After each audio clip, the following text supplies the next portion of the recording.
एक गरीब campus bill ने अपना पहला वक्त मुझे दे दिया, बदले में मेरे उसकी ग्रैंडमदर के मेडिकल बिल्स भरने के लिए। उसने 5 साल तक मेरे नीचे काम करने की जिल्लत सही। हर रात वो माफ़ी की भीख मांगती थी। मैं कभी नरम नहीं पड़ा, जब तक एक दिन उसने खुद को मेरी बाहों में नहीं डाल दिया। मैंने अचानक उसे दूर ढकेल दिया। पता चला कि मेरी यादें जाग गई थी और मुझे एहसास हुआ कि मैं एक नॉवल में सिर्फ एक विलेनस सपोर्टिंग मेल कैरेक्टर था। वो इस कहानी की फीमेल लीड है। मेल लीड उसका चाइल्डहुड स्वीटहार्ट है। प्लॉट के मुताबिक वो जल्द ही मशहूर हो जाएगी और मैं उसके हाथों एक दर्दनाक मौत मरूंगा। अपने आप को बचाने के लिए मैं एक ऐसी कंपनी में गया जो फेक डेथ सर्विस देती है। मिस्टर लू, कॉन्ट्रैक्ट साइन हो चुका है। जैसा कि तय हुआ था, हम आधे महीने में आपके लिए एक फेक डेथ अरेंज करेंगे। एम्प्लॉय ने मेरे हाथ में नया ड्राफ्टेड पेपर कॉन्ट्रैक्ट दिया। मैंने कॉन्ट्रैक्ट लिया और सरसरी तौर पर उसे देखा। मैंने उनसे फिर से कंफर्म किया, क्या फेक कॉप्स मेरी जैसी दिखती है? एम्प्लॉय ने अपना सीना ठोका और बड़े कॉन्फिडेंस से कहा, बेफिक्र रहिए, बॉडी आपके फिजिक के हिसाब से 1:1 रेशो में बनाई गई है। बिल्कुल कोई भी शक नहीं करेगा। ये यकीन मिलने पर मैं आखिरकार सुकून में था। मैंने अपनी पॉकेट से कार्ड निकाला, फैसलाकुन तरीके से पे किया और फिर जाने के लिए मुड़ा। बिल्डिंग से निकलते ही पहली चीज जिस पर मेरी नजर पड़ी वो एक लग्जूरियस स्ट्रेच्ड लिंकन थी। ड्राइवर पहले से ही साइड पर इंतजार कर रहा था और मुझे बाहर आते देखकर उसने जल्दी से और इज्जत के साथ कार का दरवाजा खोला। यंग मास्टर, मैंने सर हिलाया, फिर सीधा लग्जरी कार की तरफ गया और पिछली सीट पर बैठ गया। ड्राइवर ने मेरे लिए दरवाजा बंद किया और फिर ड्राइवर सीट पर वापस गया। उसने कार स्टार्ट की। कार बिना किसी परेशानी के स्मूथली चली और आखिरकार लू फैमिली विला के बाहर रुकी। ये वो घर है जो मैंने खास तौर पर बू यैन के साथ रहने के लिए खरीदा था। मैं ज्यादा देर के लिए वापस नहीं आया था। विला का मेन डोर फिर से खुला। एक पतले बदन वाली औरत अंदर आई। उसके फीचर्स बहुत खूबसूरत थे, लेकिन उसका ऑरा ठंडा और अलग थलग था, जैसे वो हजारों मील दूर हो। उसने धीरे से अपनी स्कर्ट का घेरा ठीक किया और सीधा मेरी तरफ चली आई। उसने मुझे खींचा और हम बेडरूम में चले गए। अचानक ही अगले ही सेकंड मैंने बहुत तेजी से रिएक्ट किया और उसे दूर ढकेल दिया। ठहरिए। बू यान की चांद जैसी खूबसूरत साफ आंखों ने मुझे घूरा। उसे समझ नहीं आ रहा था कि मैं क्या कर रहा हूं। मुझे हर रोज तुम्हारे साथ बेड पर जाने के लिए मजबूर करना, क्या ये वही शर्त नहीं थी जब तुमने मुझे पहली बार खरीदा था? हाल ही में? हमें अब इसकी जरूरत नहीं है। मैं पिछले कुछ दिनों से थोड़ा थका हुआ हूं। मैंने अपना सर झुकाकर झूठ बोलते हुए कहा। मेरे अल्फाज लड़खड़ा रहे थे, लेकिन खुशकिस्मती से उसने ध्यान नहीं दिया। उसने बस ठंडे लहजे में कहा, फिर मैं जाकर कुछ काम खत्म करती हूँ। बू यान वाकई पिछले कुछ दिनों से बहुत बिजी रही है। वो एक स्टार्टअप प्रोजेक्ट तैयार कर रही है। ये अपने सबसे क्रिटिकल स्टेज पर पहुंच गया है। मैंने उसे नहीं रोका। मैंने सर हिलाया और उसे जाने दिया। मुझे लगा वो सारी रात बिजी रहेगी, लेकिन पता चला कि थोड़ी देर बाद ही उसे एक फ़ोन कॉल आई और फिर वो जल्दी से अपने स्टडी रूम से बाहर निकली। मुझे अभी भी लिविंग रूम में देखकर उसके कदम लड़खड़ाए। अगर तुम आज रात नहीं चाहते तो मैं बाहर जा रही हूँ। मुझे किसी ज़रूरी काम का ध्यान रखना है। उसके ठंडे चेहरे पर जल्दबाजी की वो नायाब झलक देखकर मेरे दिल में पहले ही जवाब था, क्या ज़रूरी काम? ये बस जहान के बारे में है। लेकिन मैंने कुछ नहीं कहा। मैंने बस सर हिलाया। इजाजत मिलने पर बू यान रुकी नहीं और मेरे पास से गुजरती हुई तेजी से बाहर निकल गई। जब वो दरवाजे पर पहुंची, उसे खोलने ही वाली थी, मैंने अचानक उसे पुकारा, बू यान, असल में अब से तुम्हें ऐसा होने की जरूरत नहीं है। मेरी आवाज सुनकर बू यान लाशऊरी तौर पर रुकी। वहां खड़े हुए तैयोरी चढ़ाई और मेरे खत्म होने का इंतजार करने लगी। लेकिन मेरी आवाज मर गई जब मेरी नजर उसकी थोड़ी बेसब्र निगाह से मिली और मैं खामोश हो गया। बस जाओ। आखिर में मैंने फिर भी बाकी जुमला नहीं कहा, बस उसे आगे बढ़ने को कहा जब तक उसका वजूद मुकम्मल तौर पर अंधेरे में गायब नहीं हो गया। क्या मैंने फिर से मदहोशी में अपने आप से बड़बड़ाया? असल में अब से तुम्हें ऐसा होने की जरूरत नहीं है, क्योंकि मैं जाने वाला हूं। जहां तक मेरी बात है, मैं कैपिटल के एक अमीर खानदान का यंग मास्टर हूं। मेरे पास पैसा है, लुक्स हैं और एक अच्छा फिजीक है। लेकिन मैंने बहुत सी अजीबो-गरीब चीजें की हैं। लेकिन शायद सबसे अजीबो-गरीब चीज़ कॉलेज के मेरे फ्रेशमन ईयर में थी, जब मैंने पैसे का इस्तेमाल करके एक गर्लफ्रेंड खरीदी थी। वो जिन यूनिवर्सिटी की मशहूर कैंपस बेल थी, अनगिनत लड़कों ने उसका पीछा किया। उसके सूटर्स हर दिन कैंपस के अंदर से बाहर तक लाइन लगाते थे, लेकिन उसका व्यक्तित्व ठंडा और अलग थलग था। वो सबके साथ एक जैसा बर्ताव करती थी और सबको ठुकरा देती थी। हर दिन वो सिर्फ क्लासेस और पार्ट टाइम जॉब्स में व्यस्त रहती थी। मुझे बुओयान से पहली नज़र में ही प्यार हो गया। मैं बस इस हाई माउंटेन फ्लावर को तोड़कर अपना बनाना चाहता था। इसलिए जब मुझे पता चला कि उसके माता पिता दोनों गुजर चुके हैं और बचपन से उसकी दादी ने उसे पाला है और पिछले कुछ सालों से उसकी दादी क्रॉनिकली इल रहती थी, वो सिर्फ अपनी दादी के मेडिकल बिल्स की वजह से पार्ट टाइम जॉब्स में व्यस्त थी, मैंने बुओयान को ढूंढा और उसके साथ एक डील की। मैं उसकी दादी के मेडिकल बिल्स भरूंगा और वो मेरी गर्लफ्रेंड बनेगी। उसे हर दिन वक्त पर घर आना होता था और मेरे साथ तब तक इंटीमेट होना था जब तक मैं उससे थक न जाऊं। उस वक्त उसकी दादी की बीमारी बहुत सीरियस थी। अपने इकलौते रिश्तेदार को बचाने के लिए उसे तुरंत बहुत सारे पैसों की जरूरत थी, इसलिए वो मान गई। अब 5 साल बीत चुके हैं। बुओयान और मैं दोनों कॉलेज से ग्रेजुएट हो चुके हैं और काम करना शुरू कर दिया है, लेकिन हमारे बीच का रिश्ता नहीं बदला है। ग्रैंडमा की बीमारी अभी भी ठीक नहीं हुई है और मैं उससे थका नहीं हूँ। वो अभी भी मेरे विला में रहती है। मेरे प्रति उसका रवैया नहीं बदला है, वो अभी भी उतनी ही ठंडी है। मैं डिस्करेज नहीं हुआ था, मैंने बस सोचा था कि काफ़ी वक्त के साथ एक दिन मैं उसके दिल को पिघला पाऊंगा। कुछ दिन पहले तक मैं गलती से सीढ़ियों से गिर गया, मेरे सर पर चोट लगी और अचानक अवेकंड हो गया। मैंने पाया कि मैं एक नॉवल में जी रहा हूँ। फीमेल लीड बुओयान है, मेल लीड शाओ हुआ चुआन है, उसका चाइल्डहुड स्वीट हार्ट, और मैं सिर्फ एक विलेनस सपोर्टिंग मेल कैरेक्टर हूँ।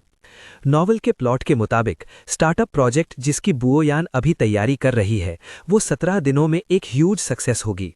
बुओयान भी इस प्रोजेक्ट की वजह से बिजनेस वर्ल्ड में एक नई स्टार बन जाएगी। उसके बाद वो तेजी से रैंक्स में ऊपर बढ़ेगी, बिजनेस वर्ल्ड के पिनकल तक, और कामयाब होने के बाद वो सबसे पहले मुझे बहुत सारे पैसे देगी और मुझसे ब्रेकअप करने के लिए कहेगी। लेकिन मैं राजी नहीं होऊंगा और बेहद मजबूरी से बुओयान से चिपका रहूंगा। फिर उसे और शाओ हुआ चुआन को करीब आते देख मुझे जलन होगी। मैं बार बार शाओ हुआ चुआन के लिए ट्रबल पैदा करूंगा और उसे फ्रेम करूंगा। अंत में बुओयान मुझसे पूरी तरह नफरत करेगी और मेरा बहुत बुरा अंजाम होगा। मैं सड़क पर मर जाऊंगा। मैं ऐसी रिडिकुलस स्टोरी पर यकीन नहीं करना चाहता था और खास करके मुझे यकीन नहीं था कि मैं ऐसी स्टूपिड हरकतें करूंगा। लेकिन हाल की घटनाएं, लगभग सब कुछ नॉवेल के प्लॉट के मुताबिक हो रहा है और बुओयान का बार बार मुझे छोड़कर शाओ हुआ चुआन को ढूंढने जाना, इसने मुझे ये समझने पर मजबूर कर दिया कि मेल और फीमेल लीड्स का साथ होना तय है। एक पूरे हफ्ते के टॉर्मेंट के बाद आखिरकार मैंने समझ लिया, मैं अपनी जान का दाव इस पर नहीं लगा सकता। प्लॉट से पूरी तरह बचने के लिए, अपना फाइनल एंडिंग बदलने के लिए मैंने आखिरकार एक डिसीजन लिया। मैं अब उससे और प्यार नहीं कर सकता। इस जगह को छोड़ने के लिए, बुओयान को छोड़ने के लिए मुझे अपनी डेथ फेक करनी होगी। भविष्य में जो होगा उसे याद करके मैं सारी रात करवटें बदलता रहा, सो नहीं पाया। बुओयान उस रात वापस नहीं आई। मैंने भी उसे हालत पूछने के लिए कॉल नहीं किया। अगली सुबह मैं बहुत जल्दी उठ गया। फ्रेश होने के बाद मैं सीधा नीचे ब्रेकफास्ट करने चला गया। विला बहुत क्वाइट था, सिर्फ मेरे धीरे चबाने की आवाज़ आ रही थी। जब तक मैंने ब्रेकफास्ट खत्म नहीं किया तब तक बटलर हेसिटेंट एक्सप्रेशन के साथ पास नहीं आया। निर्देश के मुताबिक सभी सर्वेंट्स को डिसमिस कर दिया गया है। मैं भी आज पुराने रेजिडेंस वापस जा रहा हूँ। यंग मास्टर, क्या आपको सच में अब सर्वेंट्स की ज़रूरत नहीं है? नहीं है, मैंने अपना सर हिलाया, क्योंकि जल्द ही मैं यहाँ नहीं रहूँगा। बटलर की आंखों में चिंता देखकर मैंने ज्यादा एक्सप्लेन नहीं किया। इसके बजाय मैं ऊपर गया, एक खत लाया और बटलर को दे दिया। उससे कहा कि ये हर हाल में फादर और मदर लू तक पहुंचाना है। मुझे डर था कि मेरी फेक डेथ और मेरे जाने के बाद फादर और मदर लू बहुत हार्ट ब्रोकन होंगे, इसलिए मैंने खत में अपनी डेथ फेक करने के प्लान के बारे में साफ साफ लिख दिया। खत में साफ लिखा था कि 17th के बाद मैं सिक्लूजन में रहने के लिए विदेश जाऊंगा। मैंने अपने पेरेंट्स से कहा कि चिंता ना करें और जब वक्त सही होगा मैं उनसे मिलने सीक्रेटली वापस आऊंगा। ऐसा नहीं था कि मैंने अपने पेरेंट्स को साथ ले जाने के बारे में नहीं सोचा था, लेकिन आखिरकार वो बड़े हैं और उनका करियर सब यहीं है।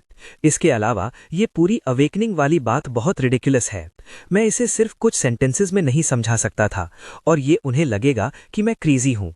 मोरोवर, अगर फादर और मदर लू भी डिसअपियर हो जाते तो मुझे डर था कि बुओयान सस्पिशियस हो जाएगी। इसलिए केयरफुल कंसिडरेशन के बाद मैंने आखिरकार अपने पेरेंट्स को रुक जाने देने और अकेले जाने का फैसला किया। यहाँ सब कुछ अरेंज करने के बाद मैंने बुयन के लिए चीज़ें अरेंज करना शुरू किया। सारे सर्वेंट्स को भेज देने के बाद मैं तुरंत फ्रूट लेकर ग्रैंडमा बी से मिलने गया। मुझ में किसी यंग मास्टर वाला एरोगेंस नहीं है। इन सालों में जब भी मेरे पास समय होता था मैं उनका साथ देने के लिए आता था। हर बार जब मैं आता मैं उन्हें खुश करने के लिए उनके लिए बहुत सारी चीज़ें खरीदता। मैं उनसे बातें करता था ताकि उनका समय कट सके। मैंने उन्हें फ़ोन चलाना भी सिखाया ताकि वो बिना बाहर गए उसके ज़रिए दुनिया देख सकें।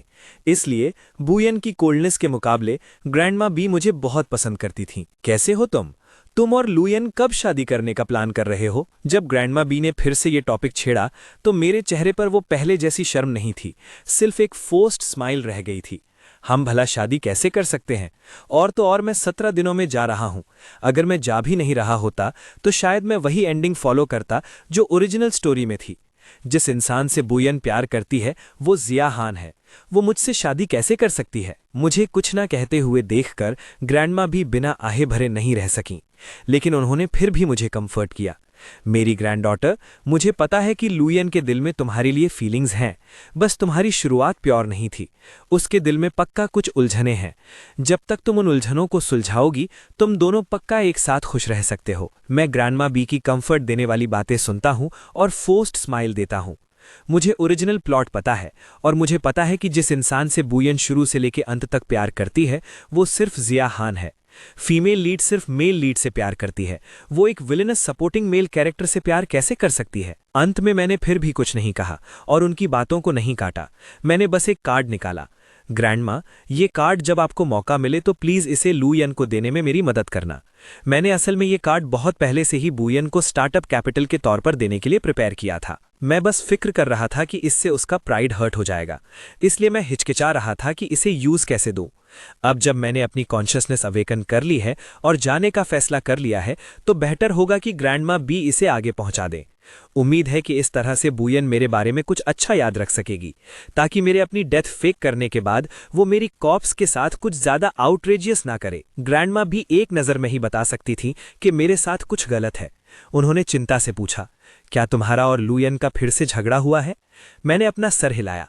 हमारा झगड़ा नहीं हुआ, बस कुछ ही देर में मुझे बहुत दूर कहीं जाना है। इससे पहले कि मैं अपनी बात पूरी करता एक ठंडी आवाज ने मुझे बीच में ही टोक दिया। तुम इतनी दूर कहाँ जाने का प्लान कर रहे हो? मैंने तुरंत अपना सर घुमाया और देखा कि ब्लोयन ग्लूमी एक्सप्रेशन के साथ मुझे घूर रही है और उसके बगल में जिया हान था। मैंने अपनी नज़र हटाई और बात टालने के लिए एक बहाना बनाया। मैं कुछ ही देर में एक ट्रिप पर जा रहा हूँ। जहां तक ब्लोयन की बात थी, दो चीजें जो मुझे सबसे ज्यादा पसंद थी, एक था उसके साथ बेड पर स्वीट होना, दूसरा था ट्रैवल करना, पूरी दुनिया में घूमना। तो मेरा जवाब सुनकर उसका एक्सप्रेशन रिलैक्स हो गया और उसने कोई और सवाल नहीं पूछा। उसने बड़े आराम से जी हुआ चुआन को ग्रैंडमा बी के बेड के पास बैठने के लिए लीड किया और खामोशी से मुझे सबसे दूर वाली जगह पर पुश कर दिया। ग्रैंडमा, आपको कोई अंदाजा नहीं है, सिस्टर लुयन बहुत स्टिंजी है। अभी यहाँ आते वक्त मैं बस एक आइसक्रीम कोन खाना चाहता था और सिस्टर लुयन ने वो भी मेरे लिए खरीदी नहीं। आपको उन्हें अच्छे से डांटना चाहिए। जैसे ही जिया हान बैठा उसने शिकायत करना शुरू कर दिया और मुंह बनाते हुए अपनी ग्रीवेंसेस बताने लगा। बुयन ने जिया हान की तरफ थोड़ी हेल्पलेसनेस के साथ देखा। हालांकि उसके शब्द रिबटल थे, लेकिन उनमें उसके लिए कंसर्न दिख रहा था। अभी भी बोल रहे हो? क्या तुम अपने स्टमक प्रॉब्लम्स के बारे में फिर से भूल गए? तुम्हारी अभी भी ठंडी चीजें खाने की हिम्मत है। पता नहीं वो कौन था जिसे पिछली बार स्टमक एक से इतना दर्द हो रहा था और कह रहा था कि वो फिर कभी ठंडी चीजें खाने की हिम्मत नहीं करेगा और मुझे उन्हें सुपरवाइज करने को कहा था। जिया हान हंसने लगा। उसकी आंखों में सिर्फ और सिर्फ अफेक्शन भरा था। वहां साफ तौर पर 4 लोग थे, लेकिन जिस पल से बुयन और जिया हान आए उसकी आंखें सिर्फ उस पर थीं और मुझे बहुत दूर पुश कर दिया गया था। मैंने उनके बीच का नेचुरल हार्मोनियस एटमॉस्फेयर देखा और खुद पर ही हंसे बिना नहीं रह सका। ये फिर से वैसा ही है। उनके बीच में हमेशा एक आउटसाइडर ही रहूंगा, लेकिन मैं अब पहले जितना उदास नहीं था। इस बार मैंने सब कुछ छोड़ दिया है। बुयन को छोड़ दिया है और उसके लिए अपना सारा प्यार भी छोड़ दिया है, उसे पूरी तरह से मेल लीड को वापस लौटाते हुए। ग्रैंडमा बी ने मेरी आंखों में पल भर की लोनलीनेस नोटिस की। फिर उन्होंने दोबारा देखा कि कैसे बुयन जानबूझकर मुझे इग्नोर कर रही थी। उन्होंने मन ही मन आह भरी। लुयन, कैसे हो तुम? मैं कुछ ग्रेप्स खाना चाहती हूँ। क्या तुम दोनों मेरे लिए उन्हें धोने जा सकते हो? क्योंकि ग्रैंडमा बी ने कहा था। जाहिर है ब्लोयन और मैं मना नहीं करेंगे। उसने बेडसाइड टेबल से फ्रूट बास्केट उठाई और हम एक के पीछे एक हॉस्पिटल रूम से बाहर निकल गए। मैं बस दरवाजे से बाहर निकला ही था कि मेरा हाथ बो यान ने पकड़ लिया। मैं थोड़ा हैरान था कि आज उसने खुद मुझे छूने की पहल की। अगले ही पल मैंने उसके आइस कोल्ड वर्ड्स सुने, अब से मेरी ग्रैंडमदर से मिलने कम आया करो। मैंने खुद तुम्हें बेचा है, ये सच है, पर मेरी ग्रैंडमदर ने नहीं। एक छोटे से सेंटेंस ने मेरी पहले की सोच का पूरी तरह मजाक बना दिया। मेरे दिल में थोड़ी कड़वाहट महसूस हुई। अगर ये पहले की बात होती तो शायद मैं उसे एक्सप्लेन करने के लिए भागता। तुम आजकल बहुत बिजी रहती हो, ग्रैंडमा भी बूढ़ी हैं और आसानी से लोनली महसूस करने लगती हैं। मेरे कोई वर इंटेंशंस नहीं है, मैं बस उनके साथ थोड़ा और वक्त बिताना चाहता हूं। पर अब मैंने बस अपना सर झुकाया और एक काम वॉइस में कहा, ओके। ये कहने के बाद बिना इंतजार किए मैं सीधा वॉशरूम चला गया। पहले के मुकाबले जब मैं उसके साथ जाने की जिद करता था, मेरी जाती हुई बैग को देखकर बो यान के दिल में एक अजीब सा एहसास पैदा हुआ। कल से इस आदमी की हरकतें बदलना शुरू हो गई लग रही थीं। फ्रूट धोने के बाद बो यान और मैं हॉस्पिटल रूम में वापस आ गए। थोड़ी देर और बात करने के बाद ग्रुप ने जाने की तैयारी की। जैसे ही हम हॉस्पिटल से बाहर निकले, शी हुआ चुआन पहले बोला, लू यान, ब्रदर लू, अब तकरीबन खाने का वक्त हो गया है, क्यों ना हम सब साथ खाने चले। शी हुआ चुआन का सजेशन, जाहिर है बो यान मना नहीं करेगी। जहां तक मेरी बात थी, शायद मुझे किसी यंग मास्टर वाला टैंट्रम दिखाने और ट्रबल खड़ी करने से रोकने के लिए उसने मेरे बोलने से पहले ही मेरी तरफ से हाँ कर दी थी।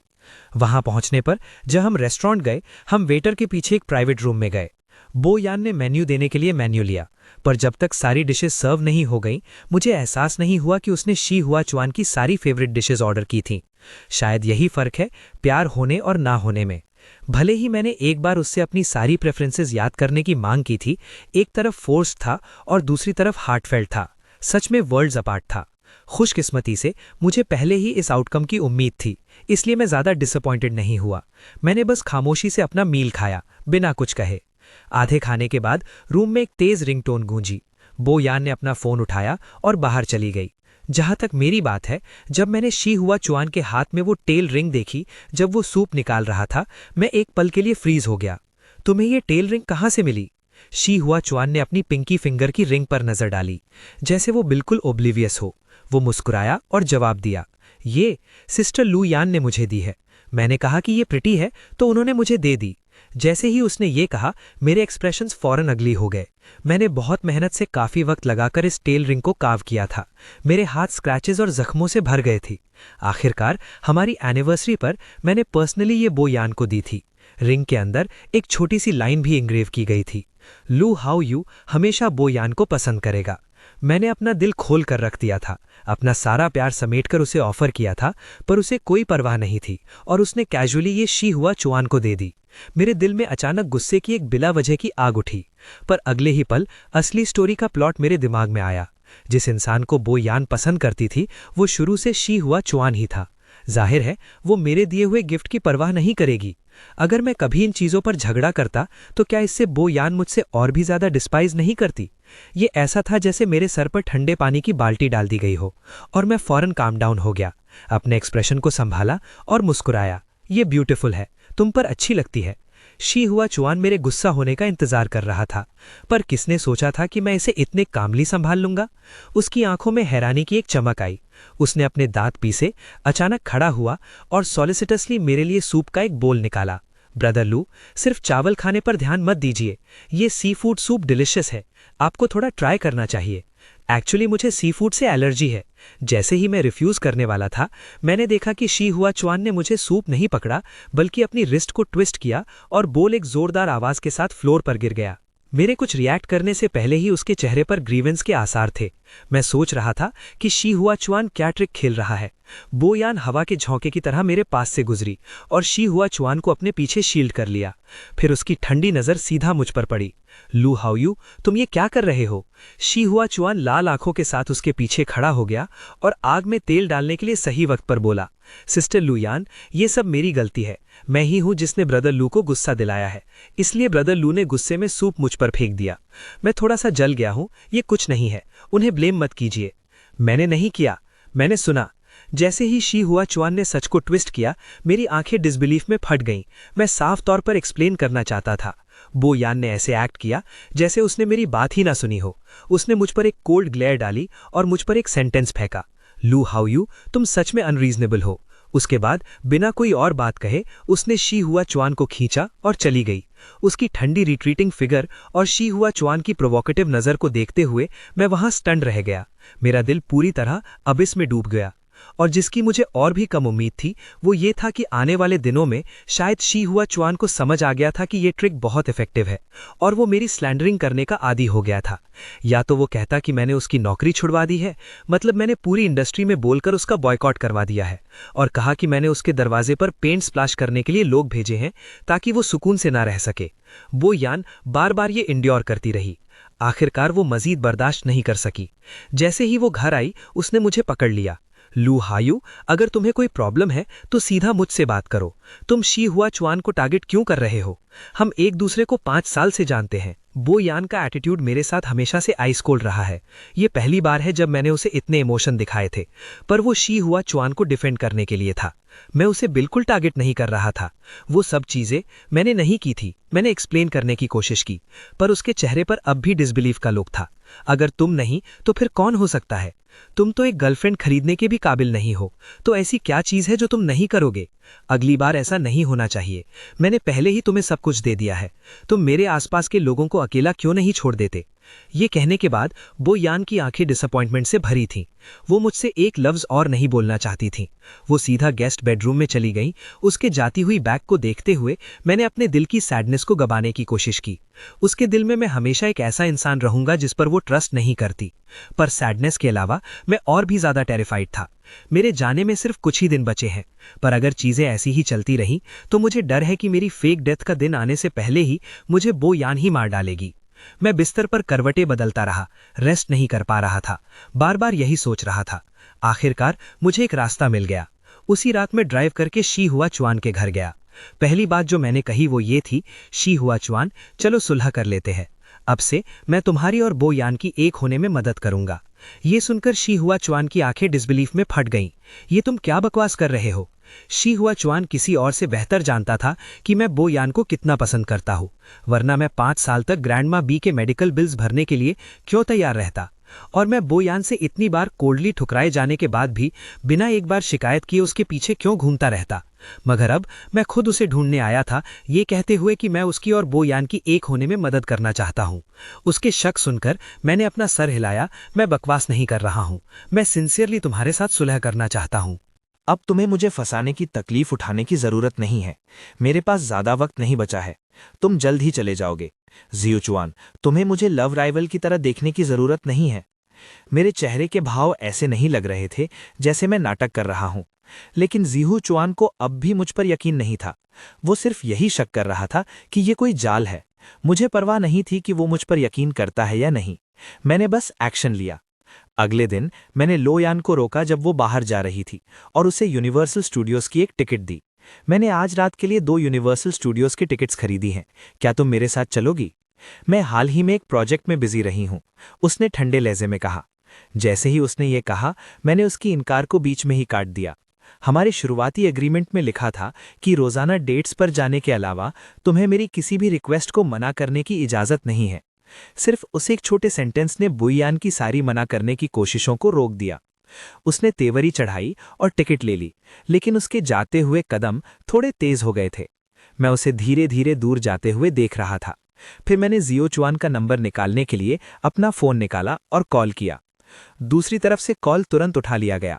हम दोनों में से किसी ने भी हालचाल पूछने की तकलीफ नहीं की। मैं सीधा पॉइंट पर आया। जो टिकट मैंने अभी भेजी है वो तुम्हें मिल गई ना? मैंने दूसरी टिकट पहले ही बुयान को दे दी है।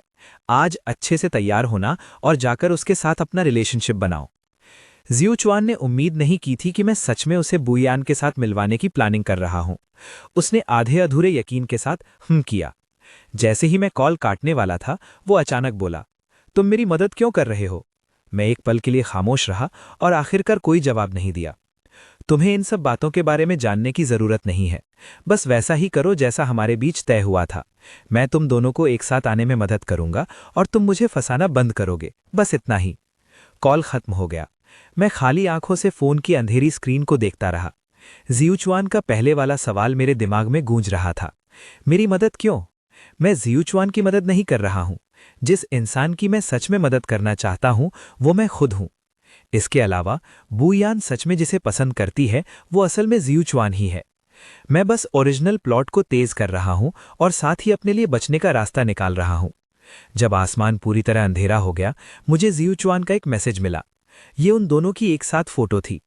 फोटो में जियूचुआन कैमरे की तरफ देख रहा था, जबकि बुयान जियूचुआन की तरफ देख रही थी। उसकी आंखें नरमी और मिठास से भरी हुई थी। ये वो एक्सप्रेशन था जो जब वो मेरे साथ अकेली होती थी तब मुझे कभी देखने को नहीं मिलता था। हम 5 साल तक साथ थे।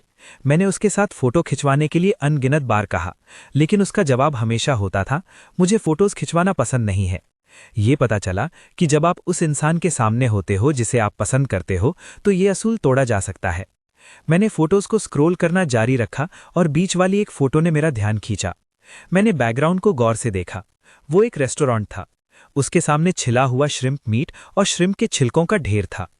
मुझे वो साल याद आए जब हम साथ थे। हर बार जब हम श्रिम्प खाते थे मैं उन्हें छीलता था और मीट उसके बोल में रखता था। उसने मेरे लिए एक बार भी उन्हें नहीं छीला। उस गर्माहट को देखकर, जिसका मैंने कभी सपना देखा था, मैं काफी देर तक खामोश रहा और फिर एक लाइन टाइप करके भेज दी, बुरा नहीं है, एक परफेक्ट मैच। जियूचुआन हमेशा सोचता था कि मैं ये सब चीजें किसी गलत मकसद से कर रहा हूं, इसीलिए उसने जानबूझकर ये फोटोज मुझे उकसाने के लिए भेजी थी, ताकि मैं अपना असली मकसद जाहिर कर दूं। लेकिन मेरी दुआओं से भरी इस बात ने जियूचुआन को एहसास दिलाया कि वो मुझे बिल्कुल नहीं समझ सकता। ओपोनेंट टाइप कर रहा है। चैट बॉक्स में लाइन काफी देर तक जलती रही। जियूचुआन ने अपना मैसेज अनगिनत बार एडिट किया और आखिरकार एक सेंटेंस भेजा, क्या जो तुमने कल कहा था वो सच था? क्या तुम सच में मेरी सेटिंग सिस्टर लोयान से करवाने की प्लानिंग कर रहे हो? इस बार मैंने सिर्फ एक शब्द के साथ बहुत जल्दी जवाब दिया, हाँ, अब से बुयान तुम्हारी है। मैंने असल में सोचा था कि बुयान आज जब वापस आएगी तो बहुत खुश होगी, लेकिन पता चला कि जब उसने दरवाज़ा खोला तो उसके चेहरे पर अब भी एकदम ठंडा एक्सप्रेशन था और उसकी आवाज़ में एक अजीब सा गुस्सा था। लू हावो जो, तुम्हारा आज क्या मतलब था? तुम अब क्या करने की कोशिश कर रहे हो? मैं सुन हो गया। उसके रवैये से थोड़ा कंफ्यूज था, लेकिन फिर भी एक्सप्लेन किया, क्या तुम टिकट्स की बात कर रही हो? मुझे कुछ काम आ गया था इसीलिए मैं नहीं जा सका, इसीलिए मैंने टिकट जियूचुआन को दे दी। ये कहने के बाद मैंने उत्सुकता से पूछा, क्या तुम दोनों ने आज मजे किए? क्या तुमने लवर्स फेरिस व्हील की सवारी की? अगर तुमने पूरे मजे नहीं किए तो मेरे पास 2 और टिकट्स हैं, तुम कल फिर उसके साथ जा सकती हो। बाय बुयान। मेरा मकसद वो नहीं अंदाजा लगा सकी। वो बस काफी देर तक मुझे घूरती रही, जबकि मैंने उसे एक सिंसियर एक्सप्रेशन के साथ देखा, जैसे सच में मेरे पास वक्त नहीं था, इसीलिए मैंने टिकट्स उसे और जियूचुआन को दे दी थी। काफी देर बाद वो पहली थी जिसने हार मान ली और सीधा अपने कमरे में चली गई। ये मैच मेकिंग की कोशिश कामयाब रही, इसलिए मैं कोशिश करता रहा और उनके लिए मौके बनाता रहा। मसलन मैंने उसे डिनर के लिए एक लवर्स रेस्टोरेंट में बुलाया, लेकिन जैसे ही हम बैठे जिहुआचुआन हैरत से हमारे पास आया। सिस्टर लियान, क्या इत्तेफाक है। इससे पहले कि वो कुछ बोल पाती, वेटर सही वक्त पर वहां आया। सर, मैम, इस साल हमारे रेस्टोरेंट की एनिवर्सरी है। आप दोनों 52nd कपल हैं जो अंदर आए हैं। रेस्टोरेंट आपको मैचिंग रिंग्स देगा और आपकी कपल फोटो लेगा। जैसे ही वेटर ने अपनी बात खत्म की, मैं अचानक खड़ा हो गया जैसे मेरी तबीयत थोड़ी खराब हो। मैं पहले घर जा रहा हूँ। मुझे जाता देख लू यान तुरंत पीछे आने के लिए खड़ी हुई, लेकिन मैंने ऐसा जताया जैसे मुझे कुछ याद आया हो और वापस मुड़कर लू यान को देखा। इनाम जीतना अच्छी बात है, इसे वेस्ट करना दुख की बात होगी। लू यान, तुम और जिहुआचुआन क्यों नहीं चले जाते? लू यान का रिएक्शन देखे बिना इतना कहकर मैं जल्दी से रेस्टोरेंट से बाहर निकला और अपनी कार में निकल गया। पीछे सिर्फ लू यान खड़ी रह गई और एक एक्साइटेड जिहुआचुआन उसे मैचिंग रिंग्स और कपल फोटो के लिए खींचने लगा। एक और एग्जाम्पल, हमारे यूनिवर्सिटी क्लासमेट्स ने एक रीयूनियन रखा। जब मैंने लू यान को साथ ले जाने की जिद की तो मैंने देखा कि जिहुआचुआन भी वहां था। जब ये खत्म हुआ, मैंने खुद आगे बढ़कर जिहुआचुआन को उसके सामने कर दिया। तुम उसे पहले घर छोड़ दो, मैं टैक्सी से घर चला जाऊंगा। ओह, सही कहा, तुम्हें घर जाने की जल्दी नहीं है। उसने काफी ड्रिंक कर ली है, तुम्हें उसके घर रुककर उसका थोड़ा ख्याल रखना चाहिए। इतना कहकर मैंने उसे कुछ बोलने नहीं दिया और कार कीज उसके हाथ में थमा दी, फिर सीधा टैक्सी लेने चला गया। ऐसा कुछ बार होने के बाद लू यान ने आखिरकार कुछ अजीब नोटिस किया। इस दौरान वो हर जगह होती थी और हर वक्त उसकी मुलाकात जिहुआचुआन से हो जाती, और हर बार मैं उसे जिहुआचुआन को पीछे छोड़कर अकेला चला जाता, जैसे मैं उसे जिहुआचुआन की तरफ पुश करना चाहता हूँ। लू यान एक सोशल गैदरिंग से नशे में वापस आई। जब वो घर आई उसने मुझे बेड पर देखा जैसे मैं सो रहा हूँ और बिना कुछ बोले सीधा बाथरूम में चली गई। जब पानी गिरने की आवाज़ आई मैंने अचानक अपनी आंखें खोली और बाथरूम के बंद दरवाजे को देखा। मैंने जल्दी से अपना फ़ोन निकाला और एक नंबर ढूंढा, मेरे विला अभी आओ। 20 मिनट बाद जी हुआ चुआन ने लू फैमिली विला का मेन दरवाज़ा खटखटाया। मैं खामोशी से बाहर गया और उसके लिए दरवाज़ा खोला, फिर उसे वो पजामेज दिए जो मैंने अभी ढूंढे थे। इसे पहन लो और मास्टर बेडरूम में सो जाओ। जी हुआ चुआन ने मेरी बात सुनी और मेरे हाथ में पजामास को देखा जैसे वो कुछ समझ गया हो। उसे अपना दिल जोरों से धड़कता हुआ महसूस हो रहा था, जैसे वो सीने से बाहर निकल आएगा। मेरे दोबारा कहने पर वो होश में आया और जल्दी से ऊपर गया। पजामीज पहनकर वो बेड पर लेट गया। जैसे ही जी हुआ चुआन लेटा, थोड़ी देर बाद बाथरूम का दरवाजा अचानक खुला। लू यान सिर्फ एक टॉवल लपेटे हुए अपने बाल सुखाते हुए बाहर आई। उसने ऊपर देखा और उसकी नज़र बेड पर लेटी फिगर पर थम गई, शायद ये सोचते हुए कि कितना वक्त हो गया है जब से हमने अपना पुराना वादा पूरा किया था। वो कुछ कदम आगे बढ़ी और बहुत नेचुरली पीछे से उस शख्स को गले लगा लिया। उसकी आवाज़ में अल्कोहल की वजह से थोड़ी भारीपन था। मेरी पीरियड खत्म हो गई है। जी हुआ चुआन को इस बात का मतलब समझने का वक्त भी नहीं मिला था कि उसे अपने पीछे बेड थोड़ा धंसता हुआ महसूस हुआ। गर्म सांसें उसकी गर्दन पर महसूस हुईं और एक नरम हाथ तुरंत उसकी कमर पर लिपट गया। जिस्म की गर्मी ने उसे बुरी तरह कपकपाने पर मजबूर कर दिया और उसकी सांसें तेज होने लगी। पीछे से एक हल्की हंसी आई और उसके कान के पीछे और गर्दन पर किसेस होने लगे। जी हुआ चुआन इतनी स्टिमुलेशन कैसे बर्दाश्त करता? वो खुद को रोक नहीं पाया और उसके मुंह से एक मौन निकल गई। उस आवाज़ के साथ ही लू यान की मूवमेंट्स रुक गई। वो अचानक पीछे हट गई। उसकी आवाज में हैरानी थी। फर्स्ट फ्लोर के लिविंग रूम में लू यान सोफा पर बैठी थी। जी हुआ चुआन उसके पास ऑकवर्ड एक्सप्रेशन के साथ बैठा था।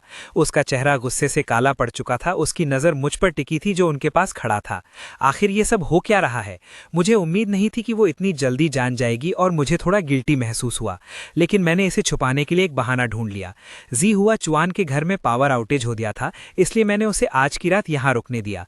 फिर वो मास्टर बेडरूम में क्यों सो रहा था? लू यान को मेरी बात पर यकीन नहीं हुआ और उसने मुझसे सवाल पूछना जारी रखा। मैं जवाब देने से पहले थोड़ा हिचकिचाया, लेकिन मैंने अभी गेस्ट रूम साफ नहीं किया था। मैंने सोचा ये सिर्फ एक रात की बात है, इसलिए मैंने उसे अभी के लिए मास्टर बेडरूम में सोने दिया। उसकी आंखों में गुस्सा छिपा था और उसका सीना गुस्से से ऊपर नीचे हो रहा था। वो साफ तौर पर फ्यूरियस थी। उसने मेरी एक्सप्लेनेशन पर यकीन नहीं किया, लेकिन अब सबसे ज़रूरी चीज़ जी हुआ चुआन को पहले घर भेजना था। उसने अपने दिल के गुस्से को दबाने की कोशिश की और एक शब्द भी नहीं बोला। खामोशी से जी हुआ चुआन को तुरंत वहाँ से खींच कर ले गई। जब बोआन वापस आई, मैं पहले ही बेडरूम में वापस आ चुका था। अब कमरे में सिर्फ हम दोनों ही थे और उसका गुस्सा अब दबा हुआ नहीं था। बोआन ने इस वक्त के दौरान अब तक मेरे अजीब बिहेवियर को पहले ही नोटिस कर लिया था। आखिरकार वो इसे और नहीं रोक सकी। लू हाओ, तुम असल में क्या करने की कोशिश कर रहे हो? ये क्या है? क्या तुमने हमें टॉर्चर करने का कोई नया तरीका ढूंढ लिया है? उसके पूरी तरह से खुले हुए शब्दों ने मुझे हैरान कर दिया। मैंने कभी उम्मीद नहीं की थी कि वो ऐसा सोचेगी। मेरा दिल ऐसा महसूस कर रहा था जैसे उस पर किसी भारी हथौड़े से वार किया गया हो। ये दर्दनाक और सफोकेटिंग दोनों था। मैंने बस सोचा था कि एक्सप्लेनेशन निकल गई, लेकिन खुशकिस्मती से आखिरकार मैंने अपना होश संभाल लिया और बाकी का सेंटेंस बाहर नहीं निकलने दिया। उसका देखना भारी था और वो लगातार प्रेस करती रही। तुम्हें क्या चाहिए? बोलो इसे। थोड़ी देर की खामोशी के बाद आखिरकार मैं फिर से बोला, लेकिन मैंने उसके सवाल का जवाब नहीं दिया। मुझे माफ़ कर दो, मैंने सोचा था कि तुम्हें यह पसंद आएगा। मेरी माफ़ी आखिरी तिनका बन गई जिसने सब्र का बांध तोड़ दिया। उसके दिल में गुस्से की लपटों को भड़का दिया। तुम हमेशा से ही बहुत सेल्फ राइचियस रहे हो। उसने एक ठंडा सेंटेंस फेंका और बहुत लो प्रेशर महसूस कराते हुए मुड़ी और बेडरूम से चली गई। मैंने उसके जाते हुए पीठ को देखा और धुंधले तौर पर कुछ समझा। ये सही है, वो अब भी मेरी औरत है। उसके कैरेक्टर और प्रिंसिपल्स के साथ, चाहे वो जी हुआ चुआन को कितना भी पसंद करती हो, उसके साथ कुछ नहीं होगा। खुशकिस्मती से अभी भी 3 दिन बाकी हैं और सब कुछ खत्म हो जाएगा। ये देखते हुए कि जाने का दिन नज़दीक आ रहा था, मैंने विला में बोआन से जुड़ी हर चीज़ इकट्ठा की।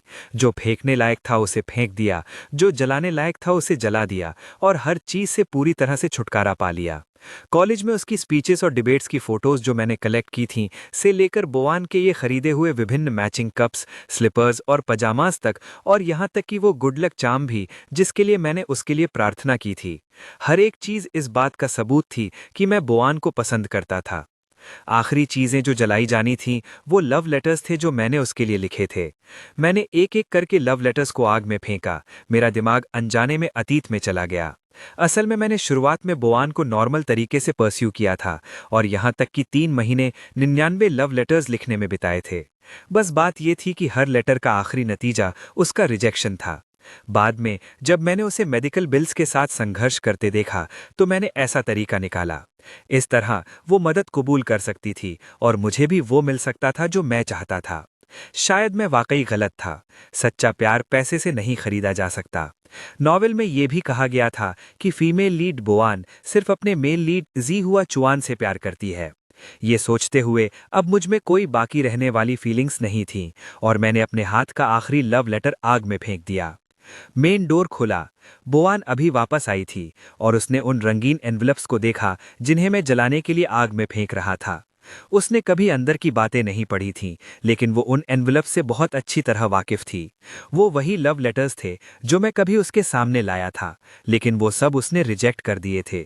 उसने बस महसूस किया कि उसके दिल की धड़कन अचानक रुक गई। सवाल उसके मुंह से बिना किसी दूसरे सोच के निकल गया, तुम क्या कर रहे हो? मैंने भड़कती हुई लपटों के बीच से बोआन के हैरान चेहरे को देखा, थोड़ा कंफ्यूज महसूस करते हुए, लेकिन थोड़ी देर बाद मैंने फिर भी उसके सवाल का जवाब दिया। चीजें जला रहा हूं। ये चीजें अब बेकार हैं, इसलिए मैं इन्हें जला रहा हूं। बोआन ने अपने दिल में थोड़ा पैनिक महसूस किया। वो इस वक्त के दौरान मुझ में बदलाव महसूस कर सकती थी और मैं हमेशा ना समझने लायक काम कर रहा था। वो साफ तौर पर मेरा सामना नहीं करना चाहती थी, लेकिन उसके शब्द सख्त हो गए। ये इसलिए है क्योंकि तुम्हें सब कुछ मिल गया है जो तुम चाहते थे, इसलिए ये चीजें कुदरती तौर पर बेकार हो गईं। बोआन ने पहले भी कई बार मेरा मजाक उड़ाया था और हर बार मैं बहुत उदास हो जाता था, लेकिन इस बार मेरे दिल में सिर्फ सुकून था। ये जल्द ही खत्म हो जाएगा। इस क्रिप्टिक सेंटेंस ने बोआन को महसूस कराया कि मैं थोड़ा न समझने लायक था, बिना ये जाने कि मैं अब कौन सी ट्रिक खेल रहा हूं। वो और देर नहीं रुकी, न ही उसने उन चीजों की परवाह की जिन्हें मैं जला रहा था, और सीधा ऊपर स्टडी की तरफ चली गई। मैं बिना हिले वहीं बैठा रहा, लपटों को जलते हुए देखता रहा, यहां तक कि आखिरी लव लेटर भी राख बन गया। आग अपना ईंधन खोने के बाद अब और अहंकारी नहीं रह सकती थी और आखिरकार धूल में मिल गई। बाय लू यांग, अब से इस अपमानजनक स्मृति को भूल जाओ, इस विलेनस सपोर्टिंग कैरेक्टर को जो कि मैं हूं। चलो हम दोनों एक नई जिंदगी शुरू करें। अगली सुबह जब बोआन बाहर जाने वाली थी, मैंने उसे आवाज दी। कल हमारी 5 ईयर एनिवर्सरी है। मैंने एक यॉट बुक की है। क्या तुम मेरे साथ समुद्र पर सनसेट देखने चलोगी? मैंने हमेशा ऐसा ही सोचा, एक वक्त पर एक ही काम। मुझे उम्मीद है कि मैं इस बार कोई और अजीब ट्रिक्स नहीं करूंगा। ब्यून ने अपने आप से सोचा और जाने से पहले सिर्फ एक ठंडी स्नॉट ही निकाल सकी। शायद इसीलिए, क्योंकि मेरे दिल में थोड़ी सी एंटिसिपेशन थी, मुझे महसूस हुआ कि दिन बहुत जल्दी गुजर गया। हमारी डेट का दिन जल्दी आ गया। मैं ब्यून को पहले से बुक की गई यॉट पर ले गया। यॉट पर सीनरी ब्यूटीफुल थी। सनसेट ग्लो समुद्र और यॉट पर फैली हुई थी। वार्म ऑरेंज लाइट उस पर चमक रही थी। समुद्र और स्काई एक में मिल गए थे, एक ब्यूटीफुल पिक्चर बना रहे थे। ब्यून ने अपने सामने की सीन को देखा। उसकी आईज में एक अजीब ग्लिंट चमकी, लेकिन अगले ही सेकंड ये रेयर क्वाइट एटमॉस्फेयर एक रैपिड रिंगिंग से टूट गया। जब मैंने उसे देखने के लिए मुड़ा, वो पहले से ही फोन पर वर्क के बारे में बात कर रही थी। मैं जानता था कि वो उस प्रोजेक्ट में बिजी थी जिस पर वो काम कर रही थी। कुछ और घंटों में प्रोजेक्ट लॉन्च हो जाएगा। लॉन्च होने के बाद प्रोजेक्ट पॉपुलैरिटी में पूरी तरह एक्सप्लोड हो जाएगा। ये उसकी लाइफ का टर्निंग पॉइंट था और मेरी लाइफ का भी एक टर्निंग पॉइंट था। ब्यून, अगर तुम्हारे पास मनी होती तो तुम क्या करती? जब मैं बोला, ब्यून पहले ही फोन काट चुकी थी मेरा इनकॉम्प्रिहेंसिबल सवाल सुनकर। उसने बस कैजुअली कहा, वो काम जो मैं करना चाहती हूं। जब उसने ये कहा, उसके फेस पर कोई एक्स्ट्रा एक्सप्रेशन नहीं था, जैसे उसने बस कैजुअली कह दिया हो। लेकिन मैंने उसके फेस को देखा, जो मेरे लिए कभी भी टेंडरनेस की एक हिंट भी दिखाने को तैयार नहीं थी, और सोचे बिना नहीं रह सका। एक बार जब तुम रिच हो जाओगी तो पहला काम जो तुम करोगी वो मुझसे पीछा छुड़ाना होगा, है ना? लेकिन ब्यून, मैं चाहता हूं कि इस बार तुम ये तकलीफ करो। डेक पर वेटर्स ने एक एक करके डिशेस सर्व करना शुरू कर दी। थोड़ी ही देर में डाइनिंग टेबल एक्सक्विजिट डिशेस से भर गई। समुद्र के किनारे ढलता हुआ सूरज का सिर्फ आखिरी आधा हिस्सा बचा था। ब्यून और मैं डाइनिंग टेबल पर एक दूसरे के सामने बैठे थे। मैंने एक्सक्विजिट डिशेस को देखा, लेकिन मुझे बिल्कुल एपेटाइट नहीं थी और वो मुझे देखते हुए पहले की तरह ही टाइट लिप्ड थी, जब तक कि ब्यून का फोन एक बार फिर नहीं बजा, हमारे बीच की साइलेंस को तोड़ते हुए। जलती हुई फोन स्क्रीन पर 2 वर्ड्स आह्वान दिखाई दिए। वो स्टंट थी, लेकिन फिर भी उसने कॉल आंसर की। जैसे ही कॉल कनेक्ट हुई, जी हाई चुआन की सॉबिंग वॉइस फोन के जरिए वहां मौजूद दोनों लोगों के कानों तक साफ पहुंची। सिस्टर लान, मेरा कार एक्सीडेंट हो गया है, क्या आप हॉस्पिटल आ सकती हैं? जैसे ही उसने वो वर्ड सुने, ब्यून ने फ्राउन किया। उसने अपना सर मेरी तरफ मोड़ा और मैंने भी अपने हाथ में पकड़े नाइफ और फोक नीचे रख दिए। मैंने सुन लिया, तुम जाना चाहती हो? उसने बिल्कुल हेजिटेट नहीं किया। हम एनिवर्सरी किसी भी दिन सेलिब्रेट कर सकते हैं। आचवान को अभी मेरी जरूरत है। मैंने कुछ नहीं कहा, बस उसे खामोशी से देखता रहा। मुझे इस तरह देखकर उसके दिल की धड़कन अचानक बढ़ने लगी। जब से वो छोटी थी, वो हमेशा टेरिफाइंगली काम रही है। ये पहली बार था जब उसने लॉस ऑफ कंट्रोल महसूस किया था। इसलिए उसने रेयर तौर पर एक और सेंटेंस ऐड किया, तुम अगली बार इसकी भरपाई करोगी। ये कहने के बाद उसने अपना फोन उठाया और तुरंत खड़ी हो गई। मैंने उसकी फ्लस्टर्ड पिट को देखा, जो जल्दी में यॉट छोड़कर जा रही थी। मैंने उसके चॉइस को भी नहीं रोका।